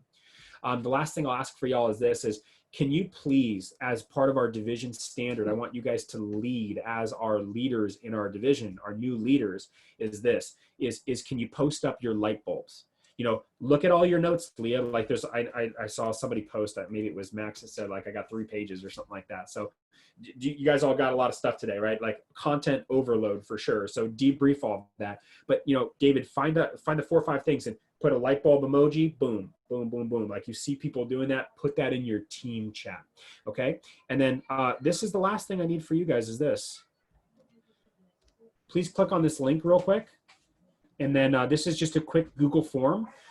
Before you guys get done with like today, please fill this out for me. This will be very helpful just so I can get to know you a little bit better. So I have all people who attended our SLDMs, and also I know obviously for attendance for the contest for the SLDM. All right. So yeah, please click on the link because when I end the Zoom here momentarily, then we're gonna be good to go. All right. So I'm gonna pause the recording here. It was a great session today. I'll stop that